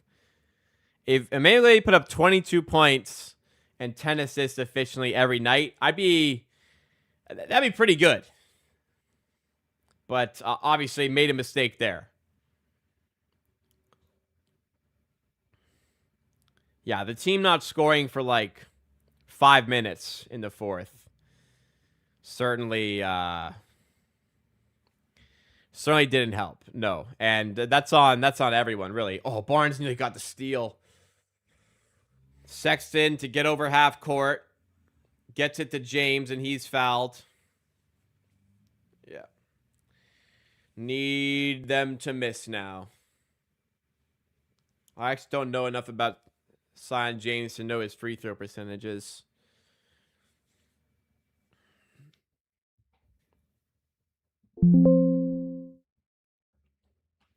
Oh, we had a foul to give. Why did we foul? Into Knipple. Double comes. Down low to Miller. This is bad. Bridges throws it down. That will probably be that. Fuck. 15 seconds. Raptors gonna have to hoist up a 3 and then pray. Quickly to Barnes. Fouled. Oh, he got the N1. 9.5 seconds. Barnes at the line. So it looks like a loss here. I beg my prayers will likely fall on deaf ears. I pray you don't overreact. Disappointing way to lose. Disappointing team to lose to, of course. Barnes misses the free. Yeah. Yeah, obviously bad way to lose, but I implore you not to overreact. Raptors are gonna be, if they lose, they're 14-6. We'll be okay. You can't win every single game you play. Quickly had a great game. Just the team lost it in the clutch. You get back on it tomorrow. Disappointing, but you know where things went wrong today. You lost a lot of. The chance creation, the quality of shots created in the clutch diminished tremendously. You fell asleep a little bit. Kind of learn your lesson. They're playing with their food again a bit. And yeah, I don't think the Raptors are even going to bother on this next possession. Early game, too many turnovers, too many fouls. Late game, offense just completely goes cold. Ingram maybe a little bit too overextended in today's game. Shots he normally make don't fall. Maybe he kind of ran his race, too fatigued. It's not like nuke the entire franchise type of loss. You're going to lose some games, and you got to bounce back. And you got to do it tomorrow. Travel to New York, do it tomorrow. Makes both. I don't really see a need to they don't give up. So I'm sure they're going to try, but I don't really see a need. Barnes to Ingram. He's going to launch it. Doesn't go. And that will do it. Raptors lose 118-111. Been quite a while since we saw the Raptors lose, unfortunately. But yeah, considering the start to the game and the fact the Raptors led by 17 in the first half and led by 12 in the fourth, kind of a sour one to lose, obviously. I'm not trying to diminish that. But I don't know. Felt like for 44 minutes, the Raptors were the better team by a lot. But turnovers were a problem. 7 more than the Hornets. Fouled a lot, and the Hornets were really good from the line. And maybe just ran out of gas a little bit in the fourth. Like, it's just very taxing on Ingram to take 26 shots. 22 points on 26 shots is obviously not a good output. I don't know if, like, you just overexerted him. Hornets got hot in the fourth. Got some huge minutes out of Sexton, Diabate, and James. James more so defensively, of course. You know, you're not going to win every game. There's a lot of ways to lose a basketball game. The Raptors found a way to lose this one. So many games in this win streak. The Raptors have found a way to win. And today, they found a way to lose, unfortunately. So, kind of a lesson. You know, you got to bury your team, bury a team when you're playing better and you're ahead. You got to bury them. You got to bury them. And didn't here today. So unfortunate, but we will learn. We will recover, hopefully. Get back on it tomorrow. Brutal game to try and bounce back with tomorrow. Away at the Knicks. Second night of a back-to-back. Knicks, full night of rest. Spread right now is 7.5 points in favor of the Knicks. Kind of a bit further than I thought it'd be. I thought it'd be more like 5.5, but 7.5. Tough one. Tough get right spot, really. It's not really a get right spot. So it doesn't come easier for the Raptors. Listen, we had an easier pocket of the schedule, and we went 9-1. Right? I'm not going to be sick about being 14-6. Schedule leaned out. We won 9 of 10. Now it gets a bit tougher. Now we really get a chance to see who we are, what we're made of. And we'll see if the Raps can find those better levels in the upcoming week of tougher games. So, yeah. Be upset, but, don't ruin your night. Like, Raptors are 14-6. Appreciate how well they played this season. Think about what maybe they could have done better tonight, but don't let this ruin your night. Okay, we lost. Losses happen. We found a way to lose this one. It's disappointing and upsetting. Let's work on it. Let's recover. Let's bounce back. Let's be better. Hopefully better performance tomorrow. See what we can do against a tough Knicks team. That's it, guys. All right. That's the end of an era. I am the background is very empty. If you're new here, it's not usually this empty. I'm moving. I'm moving tomorrow. As a result of moving tomorrow, I will not be streaming tomorrow because I'm moving. Monday, I'm also going to take off, so I'll see you guys next on Tuesday. But this is the last time you'll see this setup. Moving out, same neighborhood, just different apartment. We had a lot of good memories, I think, in this apartment over the last 16 months. Not a lot of great Raptors memories until at the very end. But 16 months in this place, I've had some good times. Hopefully you guys have enjoyed the content. Bit of a new era for myself, personally, in starting this week. So yeah, thanks guys for everything. Thank you for the support. Like I said, Michael, be upset. It was a bad way to lose the game, but to get over it before you go to bed tonight, right? 8:52. Don't let it ruin your night. I'm upset. They should have won. They didn't.